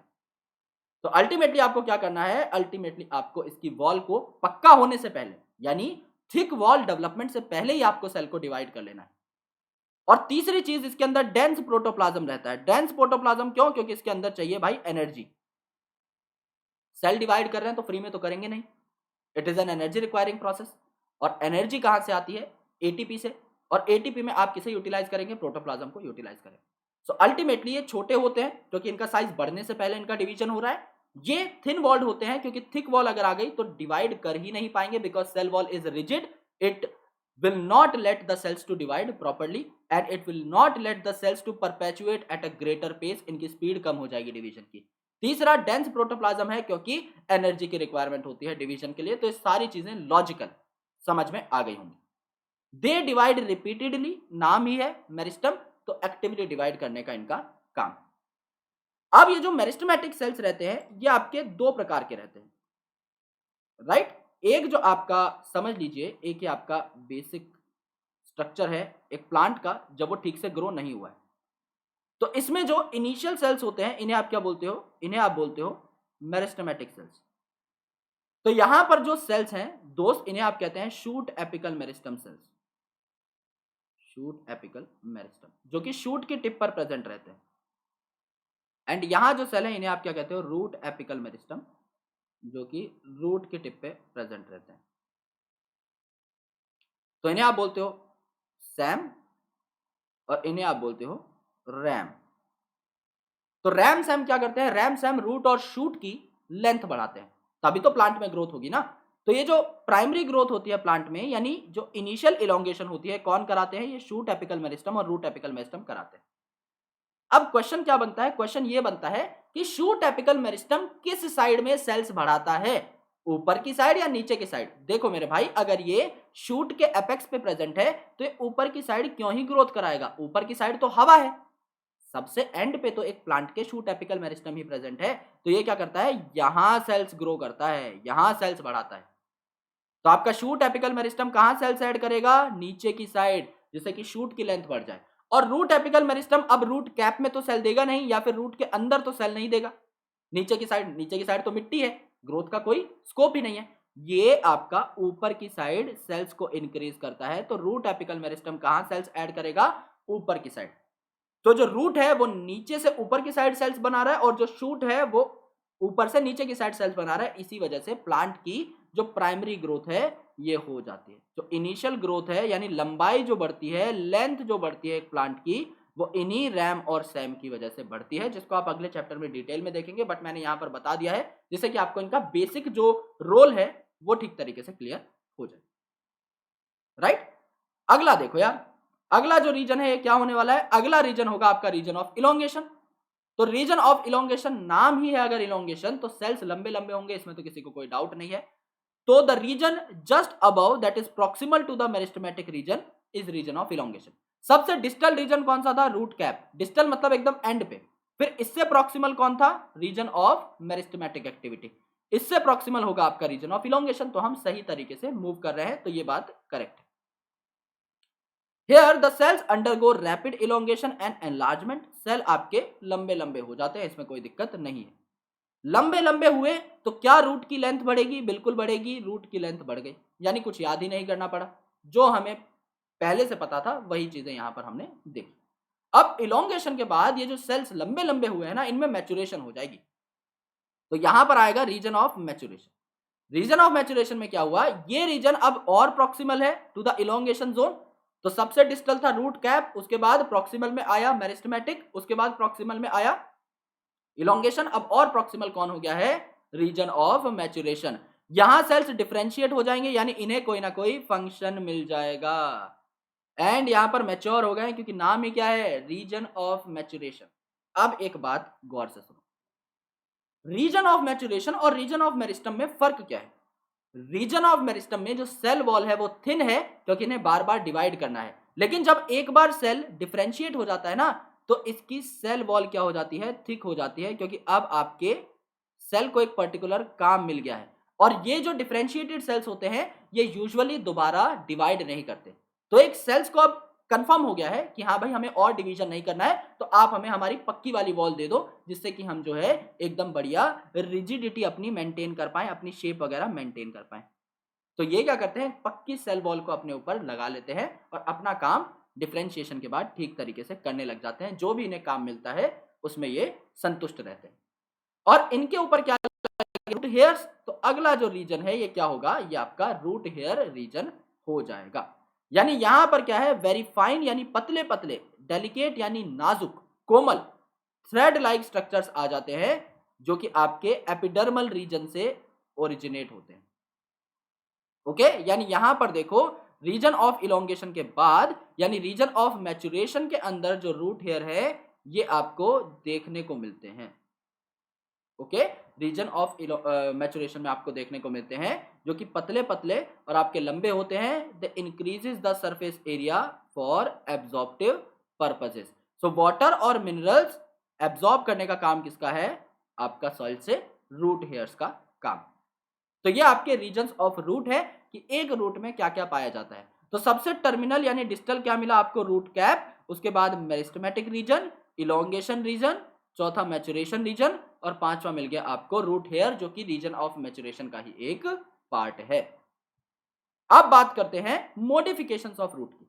यानी हमने जब मॉर्फोलॉजी की शुरुआत की थी तब मैंने आपको बताया था कि यहां पर आप अलग अलग प्लांट के पार्ट्स का बेसिक एस्पेक्ट्स तो देखेंगे ही, यानी आप रूट के बारे में जनरल बातें तो पढ़ेंगे ही, आप उसके पैटर्न को तो नोट करेंगे ही, आप लीफ के बारे में जनरल बातें तो पढ़ेंगे, उसके पैटर्न को नोट करेंगे। लेकिन मैंने वहां पर एक वर्ड लिखा था कि आप इनकी अडेप्टेशंस को भी नोट करेंगे। यानी रूट जो है, क्या वो हमेशा ही एब्जॉर्प्शन का काम करती है? क्या वो स्टोरेज का काम नहीं कर सकती? क्या वो आपका अपने आप को बचाने का काम नहीं कर सकती? यानी कि वो क्या किसी और के डिफेंस में काम नहीं कर सकती? या फिर क्या ये सपोर्ट में काम नहीं कर सकती? क्या ये रेस्पिरेशन में काम नहीं कर सकती? क्या कोई रूट फोटोसिंथेटिक नहीं हो सकती? इन सारे सवालों के जो जवाब हैं ये आपको मॉडिफिकेशन ऑफ रूट यानी अडेप्टेशन का जो आर्टिकल है इसके अंदर मिल जाए। यहां पर देखो आपको कैरेट दिखाई दे रही है, तो कैरेट की जो रूट होती है ये बेसिकली क्या करती है? फूड को स्टोर करेगी, यानी कैरेट के अंदर जो आप खाते हो that is basically the root. Similarly आपकी जो स्वीट पोटैटो है इनके अंदर भी आपको स्टोरेज करती हुई दिखाई दे जाएगी आपकी रूट। तो नॉर्मल जो फंक्शन है उनसे हटकर भी ये काफी काम कर सकते हैं। Okay, so in some plants the root are modified to perform the function other than absorption and conduction. यानी हमने क्या क्या काम देखे थे रूट के फंक्शंस में? ये वाटर और मिनरल का एब्जॉर्प्शन कर सकते हैं। ये वाटर और मिनरल्स जो इन्होंने एब्जॉर्ब किए हैं उन्हें ऊपर की साइड भेज सकते हैं स्टेम और लीव्स के पास। उसके साथ साथ ये एक प्लांट की एनकरेजमेंट में हेल्प करते हैं, यानी प्लांट की अटैचमेंट में हेल्प करते हैं जमीन के साथ। और उसके बाद ये पीजीआर यानी प्लांट ग्रोथ रेगुलेटर्स यानी प्लांट हार्मोन की सिंथेसिस करके उन्हें भी ट्रांसपोर्ट कर सकते हैं अपर प्लांट पार्ट्स के पास। लेकिन इसके अलावा क्या करते हैं? सबसे पहले काम जो है इनका वो है स्वेलन रूट्स। स्वेलन रूट्स मतलब ये सूज गई हैं, और सूजेंगी क्यों? क्योंकि इनके अंदर अब फूड भर चुका है, इनके अंदर अब न्यूट्रिशन भर चुका है। तो स्वॉलन रूट्स जो है ये खाने को स्टोर करने का काम करते हैं। इसके अलावा जो प्रॉप रूट्स हैं जो मैंने आपको बताई थी बनियान ट्री के अंदर, जो आपकी एडवेंटिशियस रूट्स हैं, यानी कि ये आपकी रेडिकल से अराइज ना होकर के स्टेम से ओरिजिनेट होती हैं, नीचे की साइड उगती है, ये आपकी सपोर्ट के लिए है। इसके अलावा स्टिल्ट रूट है, आपको शुगर केन और मेज के अंदर स्टिल्ट रूट देखने को मिलेंगी, जो मैं आपको बकायदा डायग्राम में दिखाऊंगा, जो कि आपका सबसे लोअर जो नोड होता है वहां से ओरिजिनेट होती हुई आपको दिखाई देती हैं। सो जो एकदम लोअर नोड होता है यहां से ओरिजिनेट होती हुई दिखाई दे जाती है। As well as the most important one, यहां पर मैं एकदम मार्क कर देता हूं इसको, न्यूमेटोफोर्स। तो pneumatophores are very much responsible for the respiration purpose. यानी जो स्वैम्पी एरियाज होते हैं, जो मार्शी एरियाज होते हैं, जहां पर हल्का हल्का पानी भरा होता है, जिसे आप छिछला पानी बोलते हैं, जिसकी डीपनेस बहुत ज्यादा नहीं होती, लेकिन वहां पर पानी का डेरा रहता है। अगर किसी मैदान में पानी बहुत ज्यादा देर तक जमा रहता है तो रूट्स तो अंदर पानी के अंदर क्लॉग हो जाएंगी, तो उस पानी के अंदर से ऑक्सीजन निकालना बहुत मुश्किल हो जाता है और रूट्स अपने आप को अडेप्ट कर लेती हैं कि भाई अब इस पानी में सर्वाइव करना मेरा बहुत मुश्किल हो रहा है, अब इस मार्शी एरिया में सर्वाइव करना मेरा बहुत मुश्किल हो रहा है, क्यों ना मैं जमीन से ऊपर चली जाऊं एंड अल्टीमेटली मैं खुद ऑक्सीजन ड्राइव करके लेके आऊं फॉर द रेस्पिरेटरी पर्पस। इन्हें आप न्यूमेटोफोर्स बोलते हो। ओके, यानी मैंने आपको बताया था रूट क्या होती हैं, पॉजिटिवली जियोट्रॉपिक, यानी ये जमीन के अंदर रहना प्रेफर करती हैं, लेकिन जब ये अडेप्ट हो जाती हैं, जब ये अपने आप को मॉडिफाई कर लेती हैं, उस केस में ये जमीन के बाहर भी आ सकती हैं, यानी नेगेटिवली जियोट्रॉपिक बन सकती हैं और ऑक्सीजन खुद ही लेने की कोशिश भी कर सकती हैं। तो इनके हम लोग जो है अच्छे से फिगर्स और एग्जाम्पल्स देख लेते हैं। Swollen roots for food storage, यहां पे अगर आप कैरेट देखेंगे यानी गाजर देखेंगे, यहां पे आप स्वीट पोटैटो यानी आपका जो स्वीट पोटैटो है, इसको तुम्हारी भाषा में पता नहीं क्या बोलते हैं यार, तो जो भी हो उस हिसाब से I hope you got that very well, right. और यहाँ पे जो है, क्योंकि हम स्वीट पोटैटो को क्या बोलते हैं, हम मीठा आलू ही बोलते हैं, so that is very strange. Okay, तो ये जो स्वीट पोटैटो है ये भी आपका फूड स्टोर करता है, एज वेल एज जो टर्निप है जिसे आप शलगम बोलते हैं, ये भी आपका फूड स्टोर करता हुआ आपको दिखाई दे जाता है। स्वीट पोटैटो को हम लोग शकरकंद भी बोलते हैं, अगर आपके यहाँ पर ये कॉमन नाम है then you can learn according to that. तो स्वॉलन रूट्स जो है ये फूल क्यों जाती हैं, क्योंकि इनके अंदर न्यूट्रिएंट्स भरे पड़े हैं। तो टैप रूट जो होती है, ओके, टैप रूट जो होती है आपके कैरेट की यानी गाजर की, टर्निप यानी शलगम की, एंड एडवेंटिशियस रूट जो है स्वीट पोटैटो की एंड एस्पेरेगस की, ये फूड स्टोर करती हैं। ये जो एस्पेरेगस वर्ड है ये एनसीईआरटी में सिर्फ डायग्राम में दे रखा है, थ्योरी के अंदर नहीं दे रखा, ये एनसीईआरटी डायग्राम से मैंने सप्लीमेंट किया है। और ये जो स्वीट पोटैटो है ये आपको किन किन के साथ सप्लीमेंट करना है, तीन मैंने आपको एग्जांपल बताए थे एडवेंटिशियस के, आपका ग्रास, आपका मॉन्स्टेरा और आपका बनियान। उसके साथ आपको क्या कर लेना है, सप्लीमेंट कर लेना है, किन किन को, स्वीट पोटैटो को एंड आपका एस्पेरेगस को, तब जाके आपके एडवेंटिशियस के सारे एग्जांपल्स क्लियर हो जाएंगे। एनसीईआरटी में अलग अलग जगह इन्हें स्कैटर कर रखा है, लेकिन आप अगर इन्हें इकट्ठा लिख लेते हैं तो आपको मजा आ जाएगा बहुत अच्छे तरीके से, राइट। ये एस्पेरेगस इंपॉर्टेंट है क्योंकि एनसीईआरटी के डायग्राम में तो दे रखा है लेकिन थ्योरी में नहीं दे रखा, और कल को पूछ लेगा और बोलेगा इट इज फ्रॉम एनसीईआरटी, तो आप उसे कॉन्ट्राडिक्ट भी नहीं कर पाओगे because it's really given in NCERT. So it's now your responsibility to incorporate this data in your book. अब देखो यार प्रॉप रूट्स, अब ये सपोर्ट के लिए है। यहां पर आपने बनियान ट्री के अंदर देखा होगा इस प्रकार की जो रूट्स हैं ये स्टेम से ओरिजिनेट होती रहती हैं। तो ये जो प्रॉप रूट्स हैं ये क्या करती हैं, ये आपकी हैंगिंग स्ट्रक्चर्स हैं जो कि सपोर्ट करती हैं आपके बनियान ट्री को, क्योंकि बनियान ट्री का जो बायोमास है वो बहुत ही ज्यादा है, इसका जो बायोमास है काफी ज्यादा रहता है, तो इसको सपोर्ट करने के लिए काफी सारे रूट्स की एडिशनल रिक्वायरमेंट हमें होती है। इसके अलावा अगर आप देखेंगे तो सपोर्ट के लिए ही आपकी स्टिल्ट रूट्स भी होती है। तो ये स्टिल्ट रूट किस किस के अंदर होंगी, आपकी मेज के अंदर होंगी। तो ये जो सबसे लोअर आपका नोड है ना, यहां से आपकी रूट्स ओरिजिनेट होती हैं चारों ओर, और ये क्या करेंगी, इस मेज को खड़ा रखती है। एज वेल एज जो शुगर केन है इसके अंदर भी आपका जो सबसे लोएस्ट नोड होगा यहां से आपकी इस प्रकार से रूट्स निकल रहे होंगे। ओके, सो ये जो लोअर नोड होता है इससे आपकी रूट्स निकल रही होती हैं एंड अल्टीमेटली आपकी ये जमीन में जाती है, जिससे कि आपका गन्ना जो है खड़ा रह पाए, क्योंकि इसकी लेंथ बहुत ज्यादा रहती है, अदरवाइज ये जो है झूल जाएगा इस प्रकार से हवा का झोंका आते ही। लेकिन स्टिल्ट रूट्स जो है इन्हें बरकरार रखती है जमीन के अंदर, और ये चारों साइड प्रेजेंट है तो एकदम इक्विलिब्रियम भी बना रहता है। तो ये भी आपके सपोर्ट में ही काम आती है, ये लोअर नोड से ओरिजिनेट होती हैं from the stem. For example आपका यहां पर आ जाएगा मेज एंड शुगर केन, यानी जो आपका भुट्टा है और शुगर केन है उसके अंदर ये देखने को मिल जाता है, जो कि दोनों डायग्राम मैंने यहां पर इनकॉर्पोरेट कर दिए। Now the most important one is pneumatophore. अब यहां पर देखो हल्का हल्का सा पानी जमा हुआ है, ये आपका स्वैम्पी एरिया है, राइट। ये आपका स्वैम्पी एरिया है जिसको आप मार्शी एरिया भी बोलते हो, हल्का हल्का सा आपका पानी यहां पर जमा रहता है सदाबहार। अब इसके अंदर क्लॉग हो जाएंगी रूट, तो ऑक्सीजन लेना इंपॉसिबल हो जाएगा, ये रूट सारी की सारी बाहर आ जाती हैं और कहती हैं हम भाई खुद ऑक्सीजन लेकर के आएंगे अपने सर्वाइवल के लिए।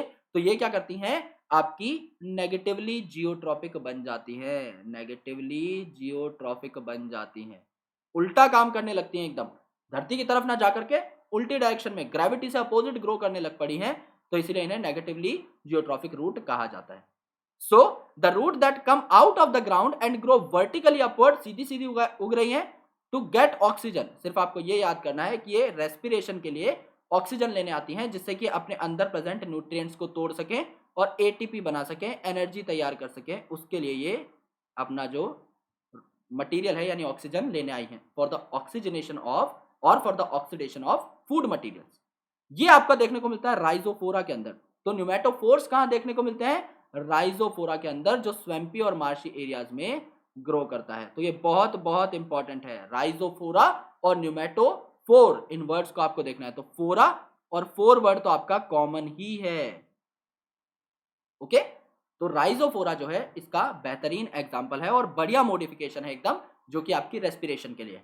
तो डायरेक्टली आपसे ये भी पूछ लिया जा सकता है कि which of the root modifications are specifically drawn for respiration purpose? Stilt root, prop root, roots of carrot या फिर न्यूमेटोफोर? तो आपको पता होना चाहिए कि न्यूमेटोफोर आपसे पूछ रहा है, क्योंकि कैरेट में आपका उसके लिए है फूड स्टोरेज के लिए है, एज वेल एज प्रॉप और स्टिल्ट जो है आपका सपोर्ट पर्पस के लिए हो जाएगा। Prop roots in case of banyan tree and stilt root in case of maize and sugar के। Okay, now let's come to the second part, जो कि हमें डायरेक्ट दिखाई देता है। रूट के बाद अब हम प्लूम्यूल से आने वाले पार्ट्स की बात करेंगे, क्योंकि रेडिकल से यूजुअली आपका रूट सिस्टम ही आता है जिसमें आपको रूट दिखाई देती है। उसके अंदर हम एडवेंटिशियस रूट्स के बारे में भी बात कर चुके हैं, जिसमें एस्पेरेगस है, स्वीट पोटैटो है, ग्रास है, मॉन्स्टेरा है, बनियान ट्री है। और उसके अलावा हम लोग टैप रूट सिस्टम की भी बात कर चुके हैं, जो कि यूजुअली डाइकॉट्स में देखने को मिलता है, एंड फाइब्रस रूट सिस्टम के बारे में भी बात कर चुके हैं, जो कि यूजुअली आपका मोनोकॉट्स में देखने को मिलता है। अब हम बात करेंगे स्टेम की, और जब हम स्टेम की बात करेंगे ना, तो इसके साथ काफी सारी चीजें हमें फ्री में देखने को मिलेंगी। यानी जब आप मेन स्टेम की बात करेंगे तो आपको मुफ्त में ही उसके नोड्स और इंटरनोड्स की भी बात करनी पड़ेगी, और नोड्स और इंटरनोड्स की जब आप चर्चा करेंगे तो नोड से निकलने वाले लीफ की भी आपको बात करनी पड़ेगी, और लीफ की जैसे ही आप बात खत्म करेंगे आपको ब्रांचेस की बात करनी पड़ेगी, ब्रांचेस पे जैसे ही आप चढ़ जाएंगे आपको फ्लावर की बात करनी पड़ेगी, आपको उस फ्लावर से ओरिजिनेट हुए फ्रूट की बात करनी पड़ेगी, आफ्टर सेक्सुअल रिप्रोडक्शन आपको सीड की बात करनी पड़ेगी। यानी अब हमारा पूरा का पूरा जो चैप्टर है, फैमिलीज को छोड़ के जो भी पार्ट है, वो सारा का सारा हम लोग स्टेम में ही पढ़ सकते हैं। तो इस स्टेम को भी हम लोग अलग अलग पार्ट में डिवाइड करेंगे। एक तो आपकी मेन स्टेम, और उसके बाद स्टेम के पार्ट्स जैसे कि लीफ हो गए उसको अलग से पढ़ेंगे, फ्लावर को अलग से पढ़ेंगे, सीड को अलग से पढ़ेंगे। सीड के अंदर फर्दर एम्ब्रियो के यहाँ पर दो आपको डायग्राम्स दे रखे हैं, उनको हम लोग और डिटेल में देखेंगे, and then after we are going to talk about the semi technical terms and the families. तो अब बात करते हैं स्टेम की। तो स्टेम जो है मेरे दोस्त, ये आपका प्लूम्यूल से ओरिजिनेट होता है। यानी ये जो शूट सिस्टम है इसे आप स्टेम बोल रहे हो, और स्टेम के सारे पार्ट्स शूट सिस्टम कहलाते हैं। ये आपका प्लूम्यूल से ओरिजिनेट होगा। ओके, यानी ये जो प्लूम्यूल है ये आपका स्टेम बनाता है, ये आपका स्टेम और शूट सिस्टम बनाता है, जबकि यहां पर ये जो रेडिकल है ये आपका क्या बनाता है? ये आपका रूट सिस्टम बनाता है। तो स्टेम क्या है? Stem is the ascending part of the axis that develops from plumule of the embryo of a germinating seed. यानी एक सीड के एम्ब्रियो का जो प्लूम्यूल है वो शूट बनाएगा, और स्टेम क्या है? उसी का असेंडिंग पार्ट है, यानी ये ऊपर की साइड बढ़ता है, नीचे की साइड नहीं जाता। असेंडिंग पार्ट का मतलब क्या हुआ कि ये नेगेटिवली जियोट्रॉफिक है, ये जमीन से उल्टी साइड में ग्रो करता है। दूसरी इंपॉर्टेंट बात, ये आपका पॉजिटिवली फोटोट्रॉफिक कहलाएगा, कि ये आपका सूरज के पास उगता है, ये ऊपर की साइड उगता है। सन आपको ऊपर देखने को मिलता है ना, तो आप इसे जस्टिफाई कर सकते हैं। अब ये जो स्टेम है इसमें ब्रांचेस होंगी, यानी यहां पर ये जो नोड्स होंगे, इन नोड से आपके लीफ एंड फर्दर ब्रांचेस आएंगी, यहीं से आपके लीव्स आएंगे, एंड उन ब्रांचेस के ऊपर आपको फ्लावर देखने को मिलेंगे, फ्रूट देखने को मिलेंगे, बड देखने को मिलेंगे। अब ये बड आपके अगर टर्मिनस पे प्रेजेंट है तो आप इन्हें क्या बोल देंगे? एपिकल बड या फिर टर्मिनल बड। तो ये जो टर्मिनल बड रहता है इसे आप एपिकल भी बोल सकते हैं। एंड अगर आपके एक्सिस के ऊपर प्रेजेंट है ये वाले, तो इन्हें आप क्या बोल सकते हैं? इन्हें आप एक्सिलरी बड भी बोल सकते हैं, जैसे ये वाला, ये वाला, ये वाला, ये वाला, ये आपका एक्सिलरी या एक्सियल बड भी कहलाता है। देन आपकी स्टेम के ऊपर ही नोड्स होते हैं जहां से लीफ और ब्रांचेस निकलती हैं, एंड इन दो नोड्स के बीच का, किन्हीं भी दो स्पेसिफिक आसपास के नोड्स का जो डिफरेंस है, जो उनके बीच का गैप है, इसे आप इंटरनोड बोलेंगे। फॉर एग्जाम्पल हम यहाँ पर ब्लैक कलर से देख लेते हैं। ये आपका समझ लीजिए एक नोड है जहां से ये लीफ आ रही है, एंड ये एक नोड है जहां से ये लीफ आ रही है। तो ये दोनों हो गए नोड, और इन दोनों के बीच का डिफरेंस हो गया इंटरनोड। सिमिलरली ये एक नोड था जिससे ये लीफ आ रही थी, ये एक नोड था जिससे ये लीफ आ रही है, इन दोनों के बीच का डिफरेंस भी क्या हो गया? इंटरनोड। यानी किन्हीं भी दो स्पेसिफिक पास पास के नोड के डिफरेंस को आप इंटरनोड बोलते हैं। सिंपल सी बात। और नोड से आपके लीव्स और ब्रांचेस जो हैं ओरिजिनेट होंगे। ओके, तो जो भी चीज आपको हवा में दिख जाए वो आपका शूट सिस्टम का पार्ट है, वो आपके स्टेम के ऊपर लगा हुआ है। जैसे कि रूट आपको अंडरग्राउंड देखने को मिलता है, तो ये बात हम कर चुके हैं। अब स्टेम के ऊपर आपको फ्लावर भी देखने को मिलता है, वो भी आप हवा से ही तोड़ते हैं, जमीन खोद कर तो किसी ने फ्लावर आज तक तोड़ा नहीं होगा। फ्रूट भी आपको हवा में ही लटके हुए मिलते हैं ब्रांचेस के ऊपर। लीफ भी आपको यहीं पर मिलती है, इसी फ्रूट के अंदर आपको सीड मिलता है। ब्रांचेस भी आपको यहीं मिलती हैं हायर लेवल पे, राइट, यानी एरियल पार्ट्स में आपको ये सारी चीजें मिलती हैं, एरियल यानी हवा के अंदर। तो अल्टीमेटली ये आपके शूट सिस्टम के पार्ट्स कहलाते हैं। अब यहां पर सबसे इंपॉर्टेंट चीज क्या है? सबसे इंपॉर्टेंट चीज है एक स्टेम के ऊपर नोड। तो नोड वो रीजन है जहां से लीव्स निकलती हैं। तो यहां पर ये नोड है, यहां से ये लीफ निकल रही है, ये नोड है, यहां से ये लीफ निकल रही है, ये नोड है, यहां से ये लीफ निकली, ये नोड है, यहां से ये लीफ निकली। ये नोड्स कहलाते हैं। और इंटर नोड क्या है? इंटर नोड, इंटर का मतलब इन बिटवीन, और नोड यानी दो नोड्स के बीच का स्पेस। तो ये किन्हीं भी दो नोड के बीच का स्पेस है जो कि पास पास है। तो ये वाला जो जगह है ये आपका इंटर नोड कहला गया। ये वाली जो जगह है इन दोनों के बीच की, ये भी आपकी इंटर नोड कहला गई, and so on, right. Young stem जो है ये आपकी जनरली ग्रीन रहती है। यार किसी भी सीड को उगा के देखो, ऐसा दुनिया में कोई भी बच्चा नहीं रहेगा जिसने बचपन में ये ना किया हो। अगर आप किसी सीड को बोते हैं, अगर आप उस सीड को उगाते हैं, जर्मिनेशन के बाद जो पहले आपकी स्टेम निकलती है वो हर्बेशियस होती है, वो हरी होती है। जब आपका जो सीड है वो सीडलिंग में तब्दील जस्ट हुआ होता है, वो फिर प्लांटलेट बनता है, जब ऐसा हरा भरा सा पौधा आपको देखने को मिलता है। लेकिन जब वो प्लांट उग करके एक डेवलप्ड ट्री बन जाता है तो ब्राउन कलर की बार्क, एक लेयर आ जाती है उस ट्री के ऊपर।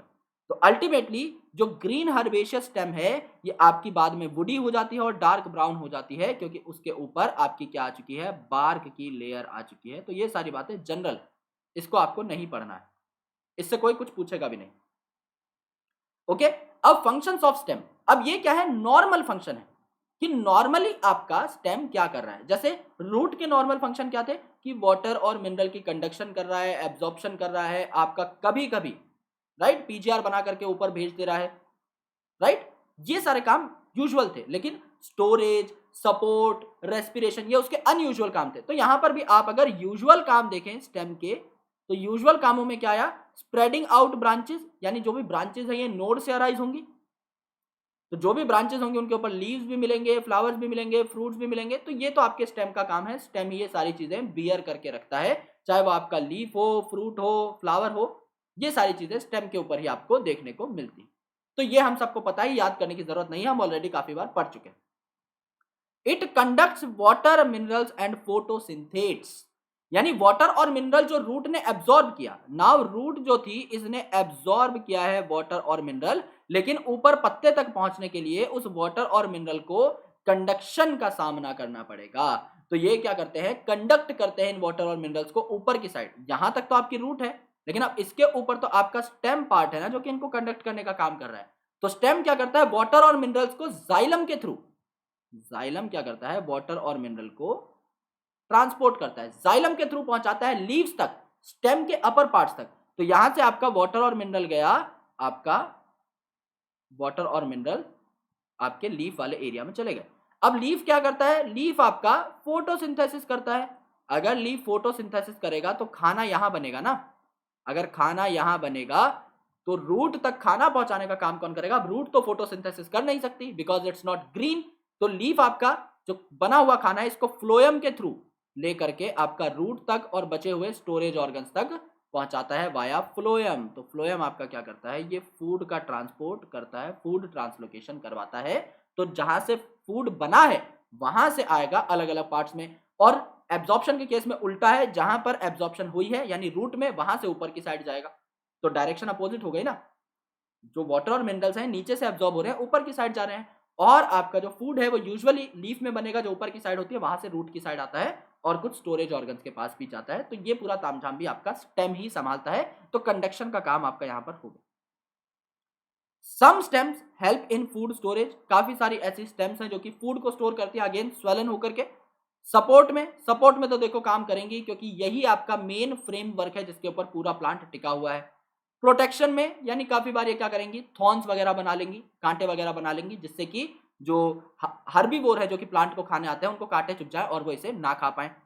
एंड वेजिटेटिव प्रोपगेशन यानी रिप्रोडक्शन के दौरान आपका कोई पार्ट है जो कि आप काट करके जमीन में लगा दो और नया प्लांट बन जाए, वो वेजिटेटिव प्रोपग्यूल कहलाता है। जैसे कि एक रोज का प्लांट है, आपने रोज के प्लांट में एक डाली पकड़ी, उस डाली को आपने काटा और उस डाली को आपने मिट्टी में गाड़ करके पानी दे दिया, तो आप देखेंगे कि कुछ ही हफ्तों बाद वो एक वेल डेवलप्ड रोज प्लांट बन चुका है। तो डाली अब यहां पर किसका काम कर रही है?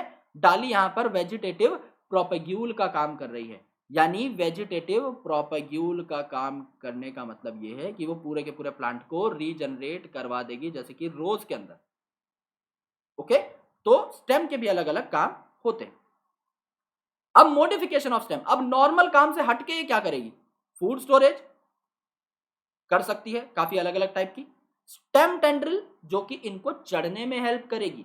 ओके, स्टेम टेंड्रिल जो कि जैसे कि आपका कुकुरबिट्स हो गए, आपके गॉड्स हो गए, जैसे कि आपका लौकी है, आपका कद्दू है, आपका ग्रेप है, इनके अंदर इन्हें चढ़ने में हेल्प करती है एक सपोर्ट को पकड़ के, तो वो स्टेम टेंड्रिल होगी।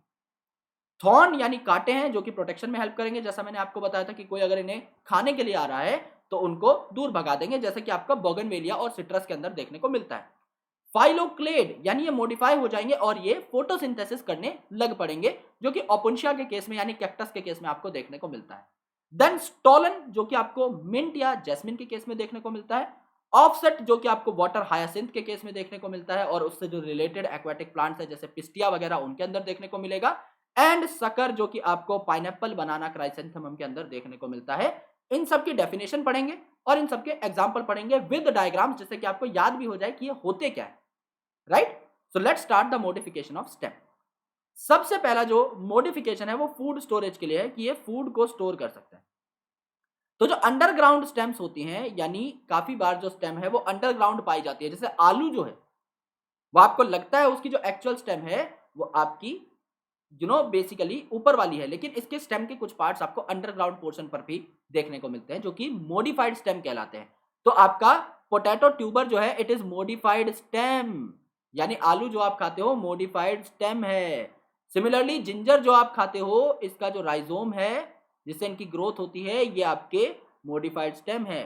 टर्मरिक यानी जो हल्दी है जो कि जिंजर की बहन है दिखने में, अब आपके घर पे जो पीली हल्दी पाउडर आता है वो असली हल्दी नहीं है, उसको पीस करके बनाया जाता है, प्रोसेस करके बनाया जाता है। असली हल्दी ऐसी दिखाई देती है जो कि जिंजर जैसी ही है दिखने में, बस थोड़ी डार्क रेड कलर की है, जबकि जिंजर आपकी थोड़ी लाइट है कलर में। जमीन कंद जो कि आपका अरबी जैसी दिखाई देती है, इसका कॉर्म एज वेल एज आपका जो कोलोकेसिया है इसका जो कॉर्म है ये क्या करते हैं, ये आपके फूड को स्टोर करते हैं। ओके, तो आलू हो गया, आपकी जिंजर हो गई, टर्मरिक हो गई जो एक जैसी दिखती है। जमीन कंद, अब नाम ही जमीन है तो जमीन के अंदर पाया जाएगा, अंडरग्राउंड स्टेम ही है। एंड आपका कोलोकेसिया जो है इसका कॉर्म भी फूड स्टोरेज में हेल्प करता है। They also act as the organ of perennation to tide over the condition unfavourable for growth. Perennation का मतलब काफी दिनों तक अपने आप को छुपा करके रखना। पेरिनेशन मतलब अपने आप को काफी दिन बाद भी ये रिप्रोड्यूस करा पाए, ज्यादा वेजिटेटिव सीजन ये निकाल पाए, इसके लिए भी आपकी स्टेम्स काम आती है। यानी जब अनफेवरेबल कंडीशन आएंगी, जब आपकी कंडीशन ऐसी नहीं है कि आप ग्रो कर पाए, जर्मिनेट कर पाए, उस टाइम पर ये जो है एक इनएक्टिव स्टेट ऑप्ट कर लेते हैं। और जैसे फेवरेबल कंडीशन आएंगी, जब पीएच एकदम फेवरेबल है, जब टेम्परेचर एकदम फेवरेबल है, वाटर कंडीशन एकदम सुप्रीम है, उस टाइम पर ये दोबारा से ग्रो कर लेते हैं। तो ऑर्गन ऑफ पेरिनेशन का मतलब ये काफी सालों तक अपने आप को ग्रोथ की स्टेट में रख सकते हैं, एक्टिव है, मतलब जब फेवरेबल कंडीशन आएंगी ये आपके ग्रो कर दिए जाएंगे, तो आप इनको अच्छे खासे फॉर्म में स्टोर कर सकते हो। That is why they are called as organ of perennation.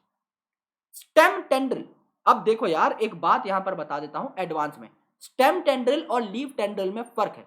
आप यहां पर स्टेम टेंड्रिल में पी मत मार करके आ जाना, मटर मत मार करके आ जाना, उसके अंदर जो आपको टेंड्रिल देखने को मिलती है वो लीफ टेंड्रिल है, that is a modification of leaf. लेकिन यहां पर स्टेम के अंदर आपको ये जो स्पाइरली कॉइल्ड स्ट्रक्चर ऐसा देखने को मिलेगा, ये जो टेंड्रिल आपको देखने को मिलेगी ये एक्सिलरी बड से अराइज हो रही है, यानी आपके जहां से एक्सिलरी बड पे जहां से आपकी लीफ निकलती है, जहां से आपके ब्रांचेस निकलती हैं, उसी से आपकी टेंड्रिल भी निकलेगी।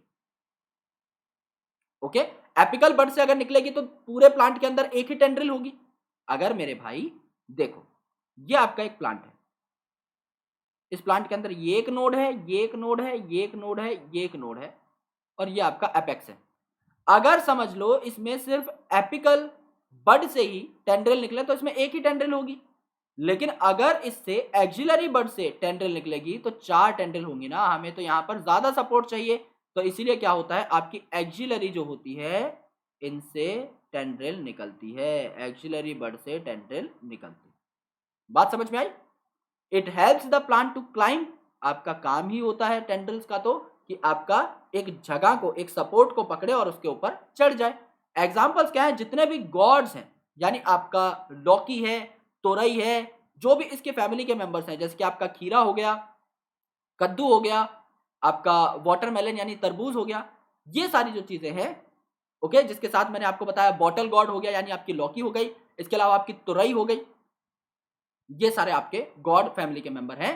इनके अंदर स्टेम टेंड्रिल मिलती है, as well as grape vine, यानी आपके ग्रेप्स में जो देखने को मिलेगी ये आपकी स्टेम टेंड्रिल है, लीफ टेंड्रिल नहीं है। आपको एक ही चीज यहां पर याद करनी है एग्जाम्पल के अंदर, एग्जाम्पल में याद कर लो gourd and vine, gourd and vine या फिर gourd and grape, G G करके याद कर लो, दैट्स इट। इसके अलावा तुम्हें कुछ याद नहीं करना है। गॉड के अंदर सारे के सारे एग्जाम्पल एक जैसे ही है, ओके, जो कि आपके एक फैमिली के मेंबर है, चाहे वो खीरा हो, चाहे वो कद्दू हो, चाहे वो वाटरमेलन हो, चाहे वो आपका लौकी हो, घिया हो, तुरई हो, सब कुछ, राइट। ये आपके स्टेम टेंड्रिल के काम आते हैं।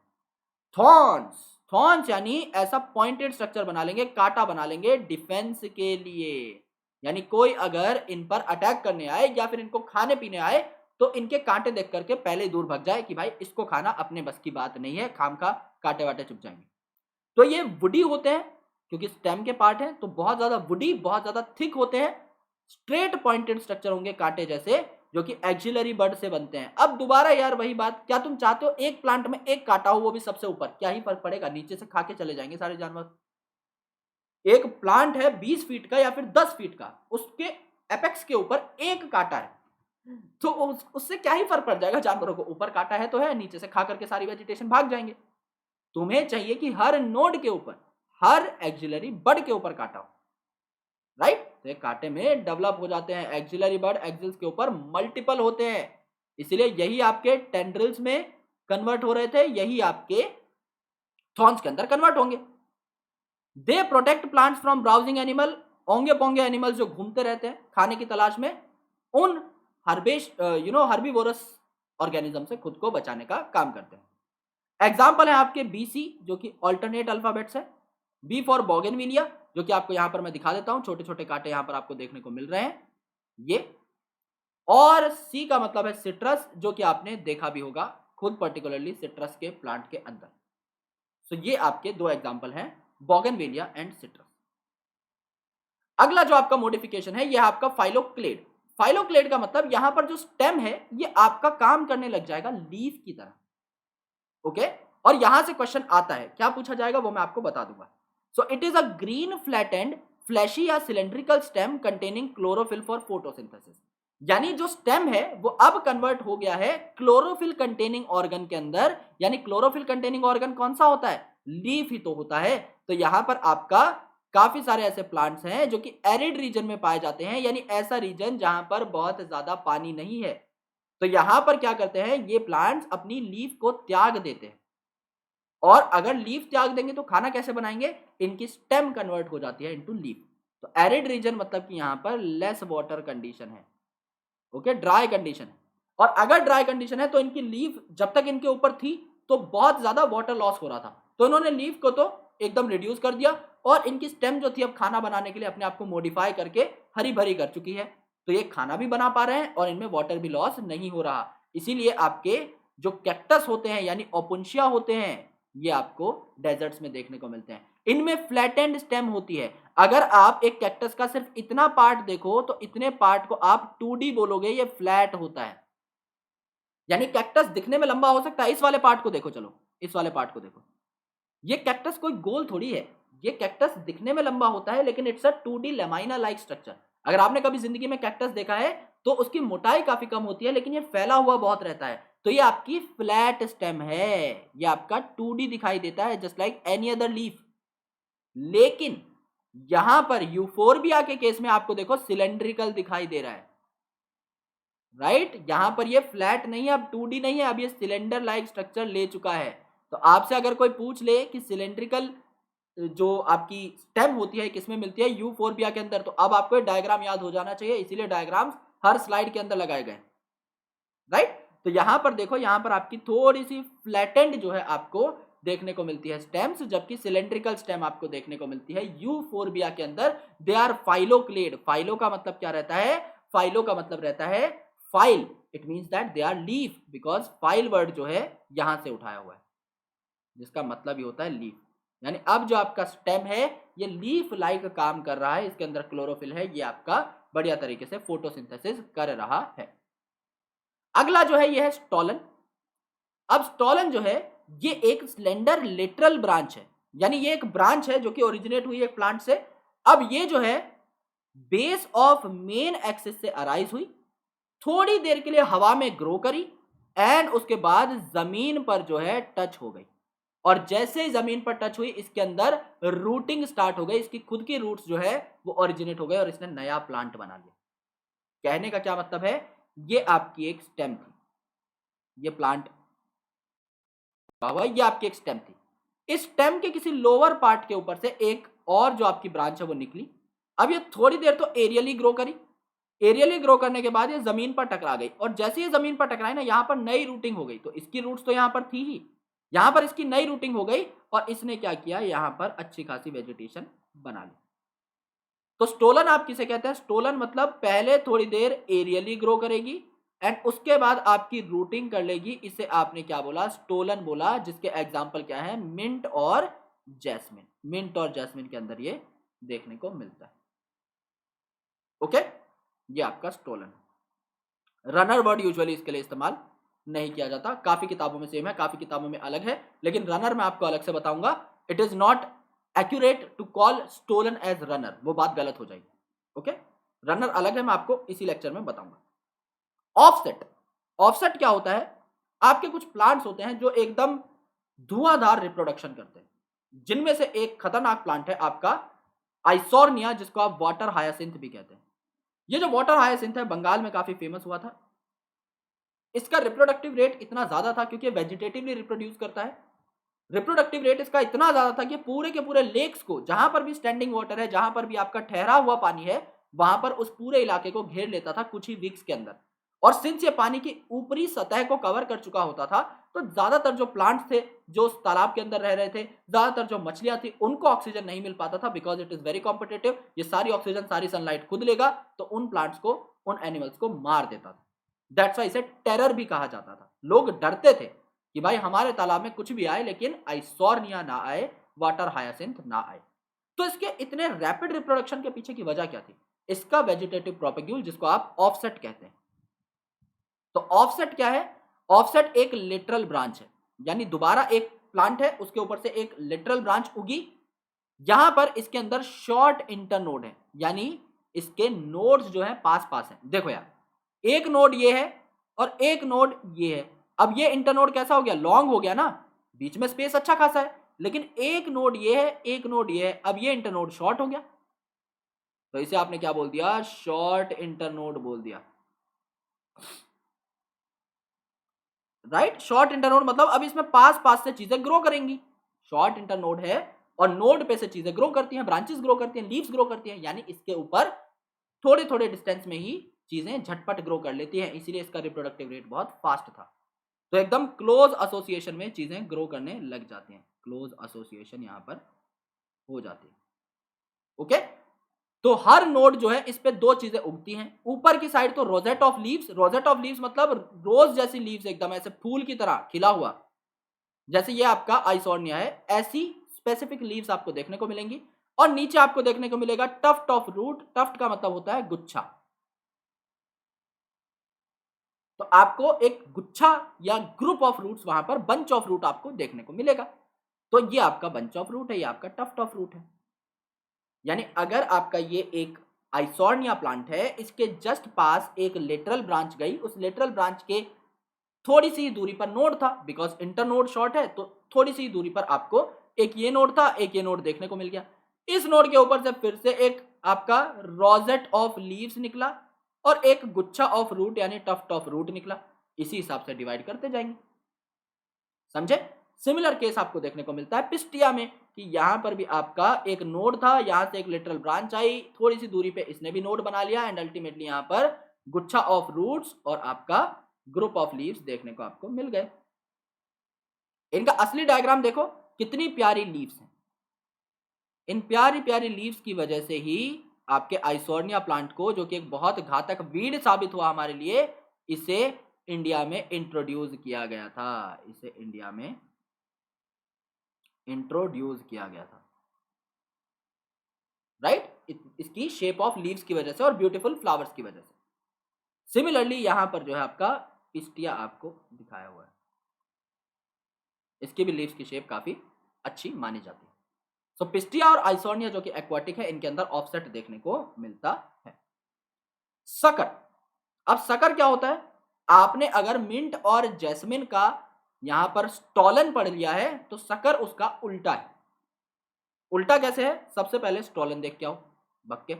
स्टॉलन में क्या हुआ, यहां से यानी लोअर नोड पे से एक ब्रांच अराइज हुई, थोड़ी देर हवा में उगी और फिर जमीन पर आकर के नया प्लांट बना बैठी।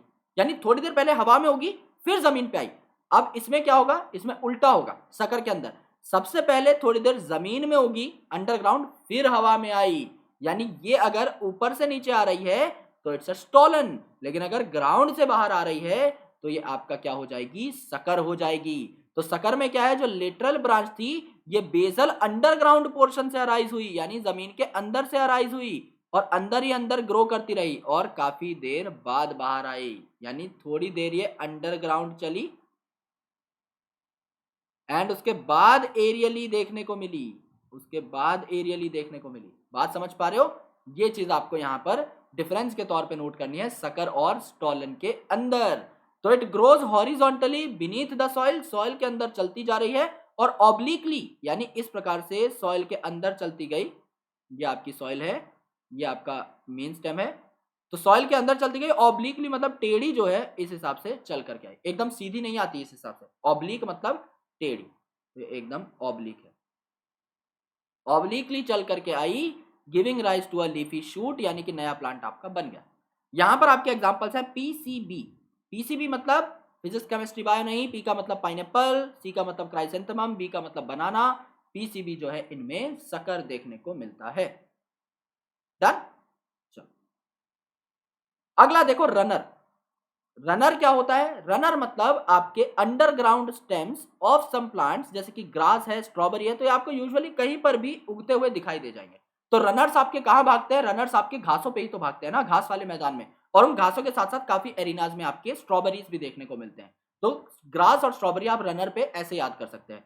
सो they spread to new niches, यानी नई नई जगह पर ये स्प्रेड हो जाते हैं। When older parts die new plants are formed, यानी इनमें क्या होती है, रैपिड ग्रोथ देखने को मिलती है। अगर आप एक मैदान की घास काट भी दोगे, आपने स्कूल कॉलेजेस में देखी होंगी, जो घास काटने वाले अंकल हैं वो हर महीने ही या फिर हर 2 हफ्ते में ही घास काटते रहते हैं, बिकॉज ये बहुत ही रैपिडली ग्रो हो जाती है।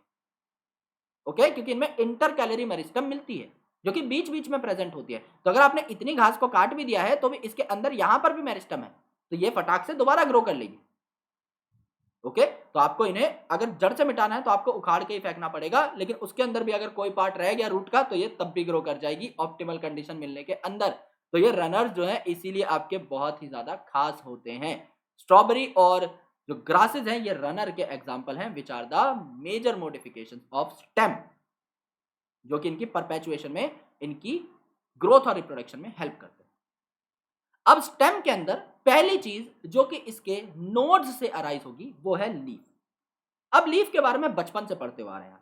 लीफ जो कि ग्रीन पार्ट रहता है आपका एक प्लांट का, और ये ग्रीन क्यों रहता है, क्योंकि इसके अंदर क्लोरोफिल मिलता है। और अगर इसके अंदर chlorophyll plus rest of the photosynthetic pigment मिलते हैं तो इसका काम क्या होगा, फोटोसिंथेसिस करने का होगा। यानी कि ये आपके प्लांट का खाना तैयार करता है, और प्लांट का मेन जो न्यूट्रिशन का सोर्स है ये आपका, यानी शुगर बनाने का जो सोर्स है ये कौन है, आपका लीफ है, और इसके अंदर प्रेजेंट क्लोरोफिल। ये सारी बातें हम लोग जानते हैं, लेकिन इसको बाहर से देखकर लीफ को हम क्या क्या बता सकते हैं। क्या ये एक सिंपल लीफ है, क्या ये कंपाउंड लीफ है? अगर कंपाउंड लीफ है तो क्या ये पिन्नेटली कंपाउंड लीफ है या पाल्मेटली कंपाउंड लीफ है? इसमें विनेशन का क्या पैटर्न है? क्या ये रेटिकुलेटली वेनेट है? क्या ये आपकी पैरेलली वेनेट है? ये सारी चीजें अब हम डिटेल में पढ़ने वाले हैं।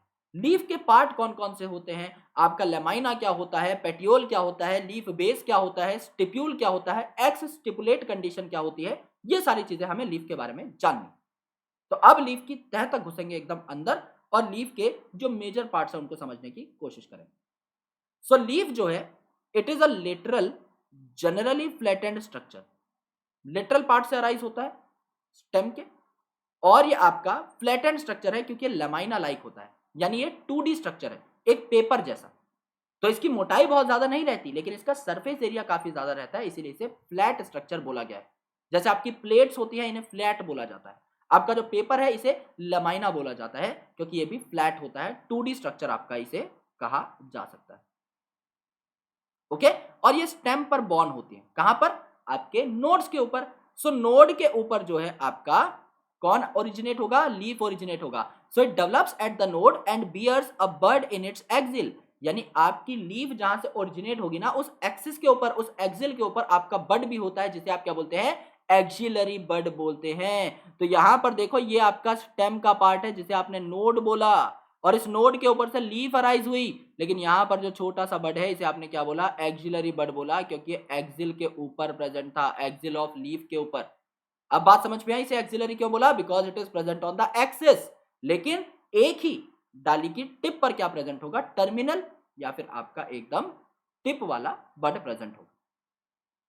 ओके, एक्सिलरी आपके काफी सारी मल्टीपल एक्सिल्स के ऊपर प्रेजेंट हो सकते हैं। Now the axillary bud later develops into a branch, इसलिए मैंने आपको कहा था नोड से आपकी लीफ या ब्रांच निकल सकती है, क्योंकि आपका एक्सिलरी बड जो है सिंस इट इज अ बड ये आपका ब्रांच में तब्दील हो सकता है। तो नोड से आपकी लीफ निकली और एक्सिलरी बड निकला, और उसी एक्सिलरी बड से आपका ब्रांचिंग पैटर्न जो है आप नोट कर सकते हैं। Leaf originate from shoot apical meristem, सीधी सी बात है यार, अगर ये शूट का पार्ट है, अगर ये आपका रेडिकल से ओरिजिनेट हो रहा है तो आपका शूट एपिकल मेरिस्टम से ही तो बनेगा, राइट? तो ये कोई जानने की बात नहीं है, पूरी की पूरी स्टेम और उसके सारे पार्ट ही शूट एपिकल मेरिस्टम के बनते हैं। It's nothing new in that.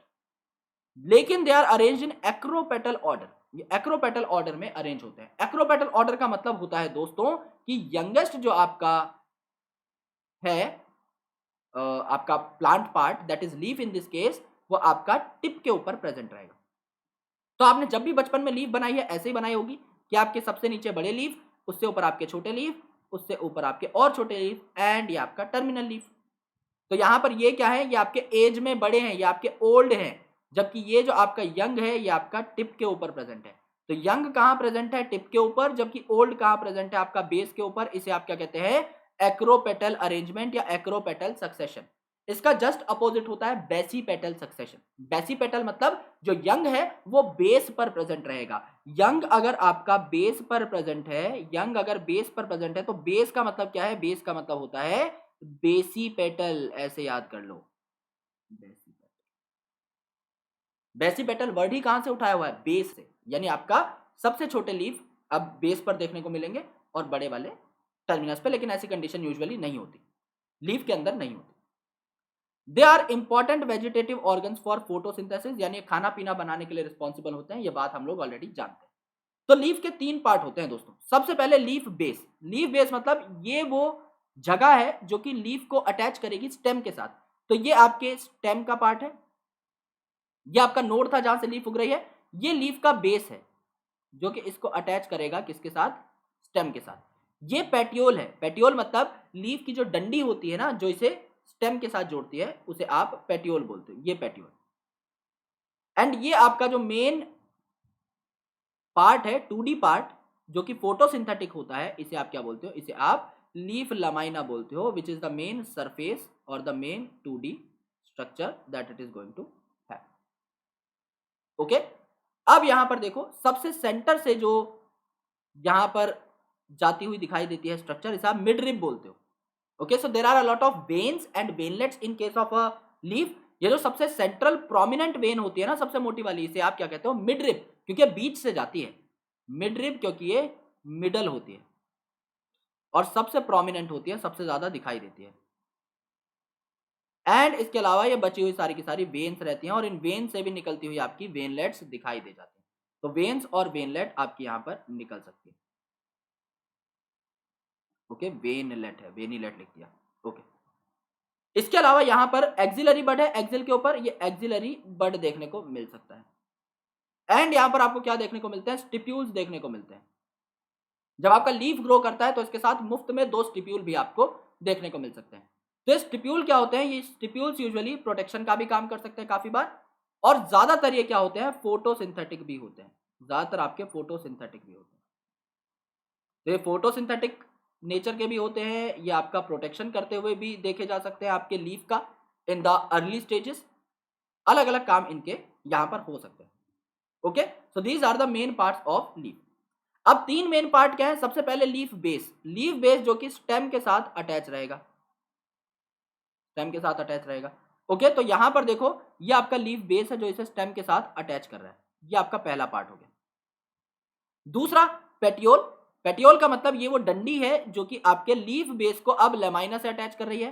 तो आपका लेमाइना जो है it is the main part जो कि फोटोसिंथेटिक है, इसको आपके लीफ बेस से अटैच करने का काम कौन करता है, पेटियोल। तो ये क्या करता है, attach leaf base to lamina.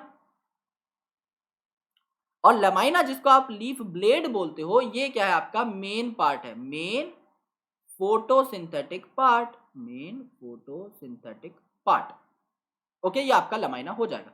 And यहां पर आपको स्टिप्यूल्स भी उगते हुए दिखाई दे जाते हैं, जो कि मैंने आपको बताया प्रोटेक्टिव भी हो सकते हैं एज वेल एज फोटोसिंथेटिक भी हो सकते हैं। ये आपके प्रोटेक्टिव भी हो सकते हैं और आपके फोटोसिंथेटिक भी हो सकते हैं। ओके, तो यहां पर देखो अलग अलग पार्ट अलग अलग जगह दिखा रखे हैं। यहां पर आपका नोड है जिसके ऊपर से आपका लीफ उगा, ये आपका लीफ बेस है, पेटियोल है एंड ये लमाइना है। यहां पर आपको एक्सिलरी बड भी देखने को मिला जो कि एक्सिल के ऊपर प्रेजेंट रहता है। ओके, एंड यहां पर तो कोई नई चीज नहीं है। यहाँ ये आपको दिखा रखी है मिडरिब और इसके ऊपर वेन्स और वेनलेट्स आपको दिखा रखी हैं जो कि हम पहले डिस्कस कर चुके। So all this diagrams we have already taken into account. अब with this the leaf is attach to the stem, यानी जो लीफ बेस है इसकी मदद से आपका स्टेम जो है उससे अटैच होता है आपका एक लीफ। ओके, ये वाला जो पार्ट है इससे। अब they may bear to lateral leaf like structure जिसको आप स्टिप्यूल कहते हो, यानी ये अगर आपकी स्टेम है, if this is your stem, तो स्टेम से ये जो आपका लीफ बेस है ये ओरिजिनेट कर रहा है एक लीफ को, ये आपका पेटियोल हो गया, ये लीफ बेस हो गया एंड ये आपकी स्टेम हो गई। अब यहां पर ये जो स्टेम है यहां से आपके 2 इस प्रकार के पत्ते लाइक स्ट्रक्चर भी अराइज हो सकते हैं जिनको आप क्या बोलते हो, जिनको आप स्टिप्यूल्स बोल सकते हो। So there are 2 green structures that you can see over here and they are called as stipules.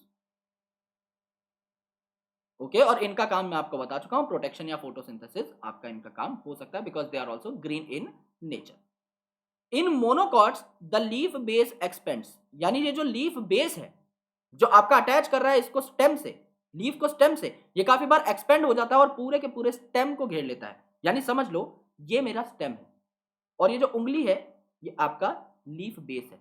ये लीफ बेस मेम्ब्रेन की तरह एक्सपेंड होता है, पहले इज्जत से टिका हुआ था थोड़ा सा, लेकिन अब इसको पूरा साम्राज्य चाहिए। अब ये क्या कर लेता है, इस पूरे के पूरे स्टेम को अच्छे तरीके से घेर लेता है मेम्ब्रेन की तरह फैल करके। ओके, इस प्रकार का सिस्टम यहां पर देखने को मिलता है। तो ये एक शीथ बना लेता है, एक मेम्ब्रेनस शीथ बना लेता है और स्टेम को ये पार्शियली यानी हाफ कवर या फुल कवर कर सकता है इस हिसाब से। एज वेल एज कुछ लेगुमिनस प्लांट जिनके अंदर फूड स्टोरेज होता है, जिनके अंदर लेग्यूम्स पाए जाते हैं, इनमें काफी बार लीफ बेस आपका स्वॉलन भी हो जाता है, मोटा भी हो जाता है, जिसे आप पल्विनस कहते हो। और ये पल्विनस क्या करता है, सबसे इंपॉर्टेंट काम इसका क्या है, they are touch receptive, they are receptive. So जो ट्रॉफिक मूवमेंट होती है ना, जो आपकी फोटोट्रॉफिज्म जो कि लाइट की ओर पत्ते को मोड़ देना, और थिग्मोट्रॉफिज्म यानी टच के रिस्पॉन्स में किसी प्लांट का एक्टिवेट हो जाना, जैसे छुई मुई को आप देखते हो राइट, तो वो थिग्मोट्रॉफिज्म शो करता है ना, उसी प्रकार से इन प्लांट को क्या बनाता है, सेंसिटिव बनाता है ये towards different kind of stimulus. तो ये जो रिसेप्टिवनेस है प्लांट्स की, मोनोकॉट्स की और काफी सारे और प्लांट्स की ड्यू टू पल्विनस हो सकती है राइट, ये आपका यहाँ पर देखने को मिलता है। एंड लेगुमिनस प्लांट के अंदर है, स्टोरेज का काम तो कर ही सकता है, स्टोरेज का काम तो करेगा ही करेगा। डन, यहां पर आपका पल्विनस देखने को मिल सकता है। जैसे यहां पर देखो ये आपकी स्टेम है, ये आपकी स्टेम है, ये आपका पेट्योल है। अब ये आपका लीफ बेस था जो कि सूज चुका है, तो ये जो स्वॉलन लीफ बेस है, इसको आपने क्या बोला, इसको आपने पल्विनस बोला है ना दोस्त, तो ये आपका पल्विनस कहलाता है। ओके, सेकंड काम क्या है, पेट्योल। अब आपने लीफ बेस से स्टेम को अटैच कर दिया है, अब उस लीफ बेस से पेट्योल निकलेगा जो कि लमाइना के साथ अटैच होगा। तो ये क्या करता है, होल्ड करता है लीफ को टू लाइट, यानी जो आपका मेन पत्ता है जिसको आप लमाइना बोलते हो, उसको लाइट के पास बेंड करने का काम कौन करता है, आपका पेट्योल, यानी कि उसको डायरेक्शन प्रोवाइड करता है, यानी इसको डायरेक्शन प्रोवाइड करता है। क्यों? क्योंकि ज्यादातर लाइट जब लीफ पे पड़ेगी तभी तो ज्यादा से ज्यादा फोटोसिंथेसिस हो पाएगा, तो उसके लिए हमें क्या करनी है, डायरेक्शन देनी है, जो कि आपका पेट्योल दे सकता है। It is long thin flexible, जिससे कि ये लीफ ब्लेड को अलाउ कर सके to flutter in the wind, जिससे कि हवा में बढ़िया तैर सके, जिससे कि लीफ का टेम्परेचर भी कंट्रोल हो और वो बढ़िया ठंडक भी महसूस कर पाए, तो लीफ की कूलिंग भी हो जाती है और फ्रेश हवा जो है लीफ तक आ जाती है। तो ये जो डंडी है ये क्या काम करती है, ये जो पेट्योल है ये आपका फ्लेक्सिबिलिटी भी प्रोवाइड करती है। ओके, ये आपकी फ्लेक्सिबिलिटी भी प्रोवाइड करती है, एज वेल एज ये लाइट की तरफ होल्ड भी करती है लीफ को। ये काम किसका हो गया, आपके पेट्योल का हो गया। अब थर्ड जो आपका मेन मुद्दा आता है, यानी पहला तो लीफ बेस हो गया, दूसरा पेट्योल हो गया, थर्ड जो मेन काम आता है ये आपका लमाइना का है, क्योंकि ये तो लीफ बेड यानी मेन स्ट्रक्चर है ही। तो ग्रीन एक्सपेंडेड पार्ट जो है, जिसमें वेन्स मिलती है और वेनलेट्स मिलती हैं, जो कि क्या करती हैं, जो कि आपका एक बेसिकली ट्रांसपोर्ट सिस्टम बनाती हैं लीफ के लिए। लीफ के हर पार्ट को खाना पीना चाहिए, यानी आप ये कह सकते हैं, बल्कि ज्यादा बेहतर ये रहेगा कि खाना पीना बनाने के लिए इनको वाटर और न्यूट्रिएंट चाहिए। तो लीफ के हर पार्ट तक खाना पीना पहुंचाने का काम और लीफ के हर पार्ट से खाना पीना ले जाने का काम कौन करता है, आपके वेन्स और वेनलेट्स। और इसके साथ साथ मेरे दोस्त, आपका एक पर्टिकुलर फ्रेमवर्क भी तो बन जाएगा ना, जब इस प्रकार के फाइब्रस स्ट्रक्चर लगे रहेंगे, जब इस प्रकार का एक ओरिएंटेशन बना रहेगा लीफ का, तो पत्ती बार बार फटेगी भी नहीं, बढ़िया इसको स्ट्रक्चरल फ्रेमवर्क भी मिलता रहेगा। तो सबसे मिडल जो आपकी प्रोमिनेंट वेन रहती है, सबसे अलग जो दिखाई देती है सेंटर पे, इसे आप क्या कहते हैं, इसे आप मिडरिब कहते हैं, ये आपकी मिडरिब हो। और इस मिडरिब के बाद आपकी वेन्स आती हैं और इन वेन्स के बाद आपकी पतली पतली वेनलेट्स भी आपको देखने को मिल सकती है। तो वेन्स जो हैं ये आपकी रिजिडिटी प्रोवाइड करती है लमाइना को, जिससे कि वो फटे ना, इसको नुकसान ना हो। और ये चैनल ऑफ ट्रांसपोर्ट भी हैं, जिससे वाटर मिनरल्स आपके लीफ तक आ सके फोटोसिंथेसिस के लिए, और फूड आपका लीफ से जा सके अलग अलग प्लांट के पार्ट तक। तो ये आपके लीफ के अलग अलग पार्ट्स। नाउ विनेशन, कि आपकी जो लीफ है इसमें वेन्स का अरेंजमेंट क्या है, यानी आपने देखा कि इसके अंदर वेन्स प्रेजेंट हो सकती है, मिडरिब और इसके अलावा और भी वेन्स और वेनलेट्स हैं, उनका अरेंजमेंट कैसा है। तो वेन्स और वेनलेट्स किस प्रकार से अरेंज हैं लीफ लमाइना के ऊपर, ये हमें जानना है। तो दो तरीके की वेनेशन हो सकती है, पहली रेटिकुलेट, रेटिकुलेट जो कि एक दूसरे को इंटरसेक्ट नहीं करती। तो यहां पर ये जो है एक दूसरे को इंटरसेक्ट नहीं करेंगे, they do not intersect each other, एक दूसरे के साथ ये कोलाइड नहीं करेंगी। लेकिन ओके, रेटिकुलेट में द इंटरसेक्ट, अपॉलॉजीज, पैरेलल में the do not intersect. Okay, reticulate में तो रेटिकुलेट नेटवर्क होगा ना एक। ओके, इसके अंदर नेटवर्क बनता है, इसके अंदर नेटवर्क बनता है, क्योंकि आगे डायग्राम ये लगा हुआ था मेन वाला, तो थोड़ा सा यहाँ पर लोचा हो गया, but no issues. All right, reticulate आपका यूजुअली किस में देखने को मिलता है, रेटिकुलेट आपका यूजुअली डाइकॉट्स में देखने को मिलता है, जबकि पैरेलल वेनेशन आपका यूजुअली मोनोकॉट में देखने को मिलता है in the generalised cases. Okay, तो पैरेलल वेनेशन क्या है, पैरेलल एक दूसरे के पैरेलल जाएंगे ना, तो इंटरसेक्ट तो हो नहीं सकती, क्योंकि पैरेलल लाइंस क्या होती हैं, जो एक दूसरे को ना काटे। तो सिंपल नाम से ही सब कुछ पता लग रहा है इस प्रकार से। So this is parallel venation. लेकिन रेटिकुलेट वेनेशन क्या हो जाएगी, रेटिकुलेट वेनेशन में एक जो ये है, ये इस प्रकार से एक दूसरे को, आप देखो मेन वेन को काट दिया ना इसने, जुड़ गई ना, एक दूसरे के साथ चिपक गई हैं। सिमिलरली आगे ये इस प्रकार से क्रॉस नेटवर्क बना सकती है। ओके, तो ये आपकी क्या हो गई, रेटिकुलेट हो गई, रेटिकुलेट हो गई, ये आपकी पैरेलल हो गई। Okay, this one is your parallel venation. Okay, तो this one is your reticulate, ये आपकी मिडरिब है जो आपको यहां पर देखने को मिल रही है, एंड यहां पर इसने इसे काट दिया, इंटरसेक्शन हो गई, देयर इज इंटरसेक्शन, तो ये क्या है, रेटिकुलेट है। जबकि यहां पर आपकी सेंट्रल मिडरिब है, ये आपकी पैरेलली जा रही है, पैरेलली जा रही है, पैरेलली पैरेलली पैरेलली, और ये आपके यहाँ तक जो है एकदम पैरेलली आते हैं। Okay, so they do not intersect, they do not intersect. तो ये क्या हो गई मेरे दोस्त, ये आपकी पैरेलल वेनेशन हो गई।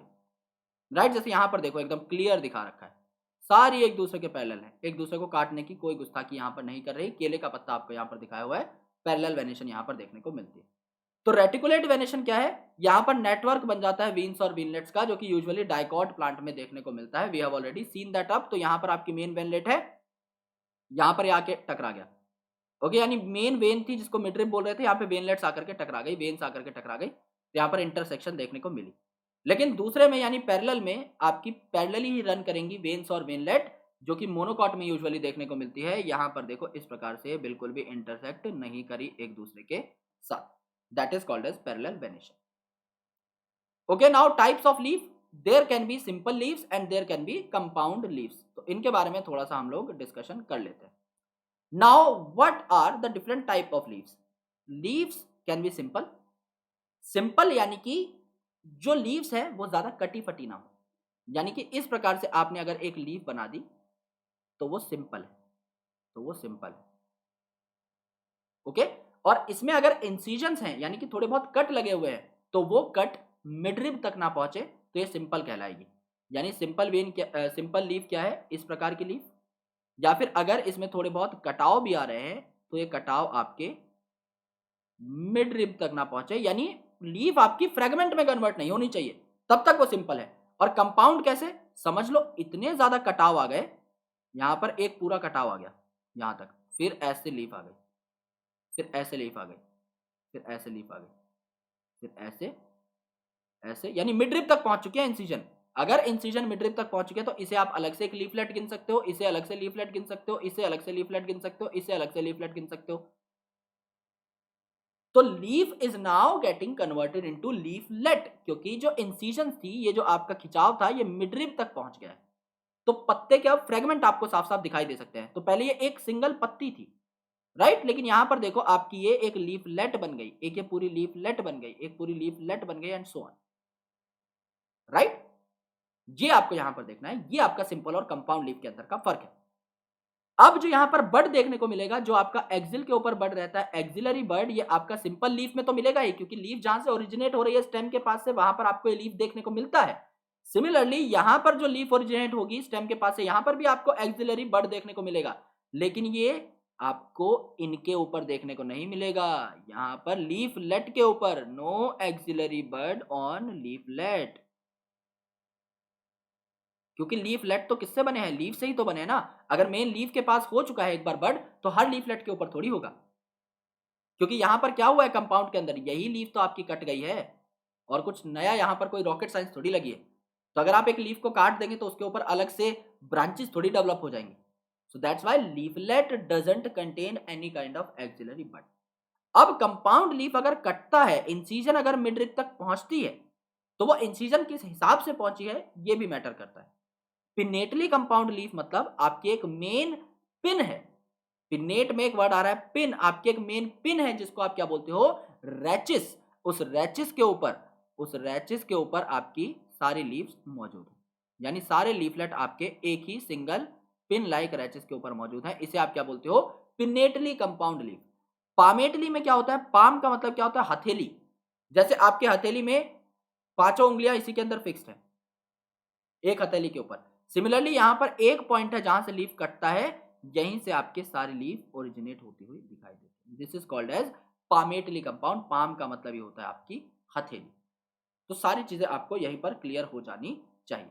अब देखो simple leaf, here the leaf lamina is entire, यानी लीफ लमाइना कटी फटी नहीं है। अगर इंसिजन हुई भी है तो मिडरिब तक नहीं पहुंची है, यानी ये जो लमाइना है, अगर इसको मैं ऐसा भी बना दूं तो भी कोई टेंशन नहीं है, यानी इंसिजन हो उससे मुझे कोई दिक्कत नहीं है, लेकिन ये इंसिजन मिडरिब तक ना पहुंचे, मेरी लीफ के टुकड़े ना कर दे, लीफ को लीफलेट में ना कन्वर्ट कर दे, दैट इज द इशू। ये आपकी सिंपल लीफ कहलाती है।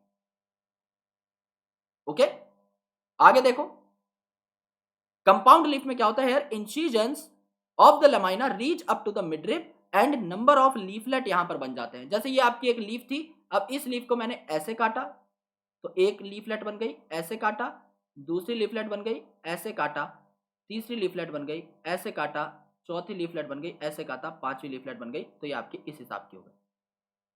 अभी आपकी लीफलेट हो गई 1 2 3 4 और 5। ये आपकी लीफलेट्स है।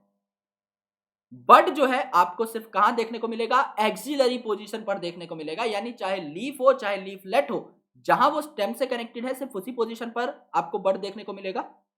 लीफलेट्स के एक्सिल पर कोई एक्सिलरी बड नहीं होता। यानी एक्सिल ऑफ पेटियोल के ऊपर चाहे सिंपल हो चाहे कंपाउंड हो, इनमें देखने को मिलेगा, लेकिन not in the axil of leaflet. यहां पर कोई भी बड नहीं मिलेगा। ये मैं आपको ऑलरेडी लिखवा भी चुका हूं in the last slide. Right, no axillary bud on the leaflet. यहां पर कोई लीफलेट पे बड देखने को नहीं मिलता। कंपाउंड लीफ भी दो तरीके के हो सकते हैं, आपका पिनेटली कंपाउंड और पाल्मेटली कंपाउंड। तो यहां पर आपकी पिन लाइक स्ट्रक्चर है, जिसे आप रेचिस बोल रहे हैं, जैसे कि नीम में देखने को मिलती है। तो यहां पर आपका इसके ऊपर छोटी छोटी लीफलेट्स अरेंज रहती हैं इस सिंगल एक्सिस के ऊपर ही। और दूसरा पामेटली कंपाउंड, पाम की तरह यानी हथेली की तरह एक ही पॉइंट से आपके सारे के सारे लीफलेट्स जो है अराइज होंगी। इसे आप पामेटली कंपाउंड लीफ बोल देते हैं। राइट, तो पिनेटली कंपाउंड क्या होते हैं, नंबर ऑफ लीफलेट जो है आपके कॉमन एक्सिस पर प्रेजेंट रहेंगे, जिसे आप रेचिस कहते हो, जो कि मिडरिब को रिप्रेजेंट करती है। यानी जब आप सिंपल लीफ को काट रहे थे उस टाइम पे सिंपल लीफ की जो मिडरिब थी वही आपकी रेचिस में अभी कन्वर्ट हुई है। आपने एक सिंपल लीफ के पत्तों को छोटे छोटे लीफलेट में काट दिया, it has modified as rachis. तो कोई पूछ ले कि रेचिस क्या है, इट इज मॉडिफाइड मिडरिब। नीम के अंदर ऐसे पत्ते देखने को मिलते हैं, पिनेटली कंपाउंड, आपने नीम का पत्ता देखा भी होगा। पामेटली कंपाउंड जो कि आपको सिल्क कॉटन के अंदर देखने को मिलता है, यहां पर लीफलेट जो है ये कॉमन पॉइंट पर अटैच रहते हैं at the tip of petiole. यानी यहां पर जो पेटियोल की टिप है, ये जो डंडी है इसकी टिप है, इसी के ऊपर से सारी की सारी लीफ यानी पांचों की पांचों जो लीफलेट है ये अराइज होती है। पाम लाइक अपीयरेंस यहाँ पर है, जैसे मेरे हथेली से 5 उंगलियां निकल रही हैं, इसी हिसाब से यहाँ पर आपके कॉमन टिप ऑफ पेटियोल से 5 अलग अलग लीव्स निकल रही है, लीफलेट निकल रही हैं। तो इन्हें आप बोल सकते हैं पामेटली कंपाउंड, जो कि सिल्क कॉटन में देखने को मिलता है। Now phyllotaxy. फाइलोटैक्सी का मतलब यह है कि आपका एक पर्टिकुलर ब्रांच के ऊपर ओके लीव्स किस हिसाब से अटैच्ड है। यानी एक स्टेम के ऊपर या ब्रांच के ऊपर लीफ की अरेंजमेंट क्या है, इसको आप कहते हैं फाइलोटैक्सी। फाइलोटैक्सी में फाइलो का मतलब क्या है, फाइलो का मतलब ये होता है लीफ। ओके, तो ये या तो अल्टरनेट हो सकते हैं। अल्टरनेट का मतलब एक नोड से एक ही पत्ता निकलेगा, वन पत्ता फ्रॉम वन नोड। तो यहां पे एक साइड में एक पत्ता निकला, राइट साइड में निकल गया, यहां पर इस नोड से लेफ्ट साइड में निकल गया, इस नोड से राइट साइड में निकल गया, इस नोड से लेफ्ट साइड में निकल गया, इस नोड से राइट साइड में निकल गया, इससे लेफ्ट साइड में निकल गया, एंड सो ऑन। इसे आप कहते हैं ऑल्टरनेट, यानी बारी बारी, एक बार लेफ्ट एक बार राइट, एक बार लेफ्ट एक बार राइट। अपोजिट, अपोजिट मतलब एक नोड से आपके दो लीव्स निकलेंगे दोनों साइड में, एक नोड से दो लीव्स निकलेंगे दोनों साइड के अंदर। अपोजिट का मतलब क्या होता है, if this is your node, यहां भी पत्ता निकला यहां भी, अपोजिट हो गए। दिस इज नोड, यहां भी पत्ता यहां भी, दिस इज नोड, यहां भी पत्ता यहां भी, अपोजिट फाइलोटैक्सी। होल्ड का मतलब क्या रहता है, एक ही नोड से, एक नोड से मल्टीपल पत्ते, दो से ज्यादा मल्टीपल पत्ते, होल बना रहे हैं ना, गुच्छा बना रहे हैं, बंच बना रहे हैं। यहां पे देखो एक नोड है, चार पत्ते निकल गए, एक नोड है, चार पत्ते निकल गए। तो यहां पे क्या हो गया, यहां पे आपका होल्ड फाइलोटैक्सी देखने को मिली। राइट, ऑल्टरनेट में एक नोड से एक पत्ता, अपोजिट में, अपोजिट डायरेक्शन में एक नोड से दो पत्ते, होल्ड के अंदर एक नोड से दो से ज्यादा पत्ते एक ही नोड से निकलते हुए। राइट, चलिए अब इनके एग्जांपल्स वगैरह देख लेते हैं। सो ऑल्टरनेट में क्या हुआ, ऑल्टरनेट में अगर आप देखेंगे तो एक नोड से आपको एक पत्ता ओरिजिनेट होता हुआ दिखाई दिया, तो सिंगल लीफ आपका एक नोड से निकलेगी इन ऑल्टरनेट मैनर, यानी एक लेफ्ट तो एक राइट। जैसे कि आपका चाइना रोज है, मस्टर्ड है, सनफ्लावर है, इसको आप बोल सकते हैं एमएससी। अगर आपको रिसर्च में जाना है then you need to do BSc then MSc. तो एमएससी में क्या है, mustard, sunflower and China rose, ये आपके ऑल्टरनेट अरेंजमेंट दिखाते हैं, जैसे कि यहां पर आपको दिखाया हुआ है चाइना रोज के अंदर। ओके, एक जगह से आपका एक ही पत्ता निकल रहा है, एक नोड से आपका एक पत्ता निकल रहा है। अपोजिट, यहां पर एक पेयर ऑफ लीव्स यानी दो पत्ते निकलेंगे हर नोड से, और ये एक दूसरे के अपोजिट होंगे, इसीलिए इन्हें अपोजिट बोला गया है। इसकी जो ट्रिक है ये है CG। अब बोलेंगे सर CG क्या होता है? जब आप डीएनए का स्ट्रक्चर बनाते हो तो अपोजिट लेवल पे कौन आता है? जो आपका ए है यानी एडेनिन, ये आपका टी के अपोजिट में आता है हमेशा, और सी हमेशा जी के अपोजिट में आता है, क्योंकि सी और जी ही साथ में बॉन्ड बना सकते हैं और ए और टी ही साथ में बॉन्ड बना सकते हैं। तो सी और जी का मतलब क्या है? सी का मतलब है कैलोट्रोपिस यानी आपका आंख, और गवावा यानी आपका अमरूद। तो यहाँ पर आपका अमरूद का पत्ता दिखा रखा है, एक नोड से दो अलग अलग पत्ते निकल रहे हैं अपोजिट डायरेक्शन के अंदर। और सबसे इंपॉर्टेंट एग्जांपल जो आपसे पूछा जाता है एल्स्टोनिया का, जो नीट में पूछा भी जा चुका है, यहाँ पर आपके मोर देन 2 पत्ते निकलते हैं हर नोड से, तो ये होल यानी गुच्छा बना लेते हैं। जैसे यहाँ पर अगर आप देखेंगे एल्स्टोनिया के अंदर तो 6-7 पत्ते जो है एक जगह से निकलते हुए दिखा दिए, नीचे वाले नोड पर भी एक जगह से आपके 6 पत्ते या 7 पत्ते निकलते हुए दिखा दिए। तो एल्स्टोनिया में होल्ड फाइलोटैक्सी देखने को मिलती है। Alright, now the modification of leaves. We have already gone through the basic aspects of leaf and the basic functions of leaf. अब अगर ये modify होंगे तो क्या क्या उखाड़ देंगे। अब ये कुछ functions करते हैं other than photosynthesis। photosynthesis तो इसका main काम है ही, उसके अलावा क्या करते हैं?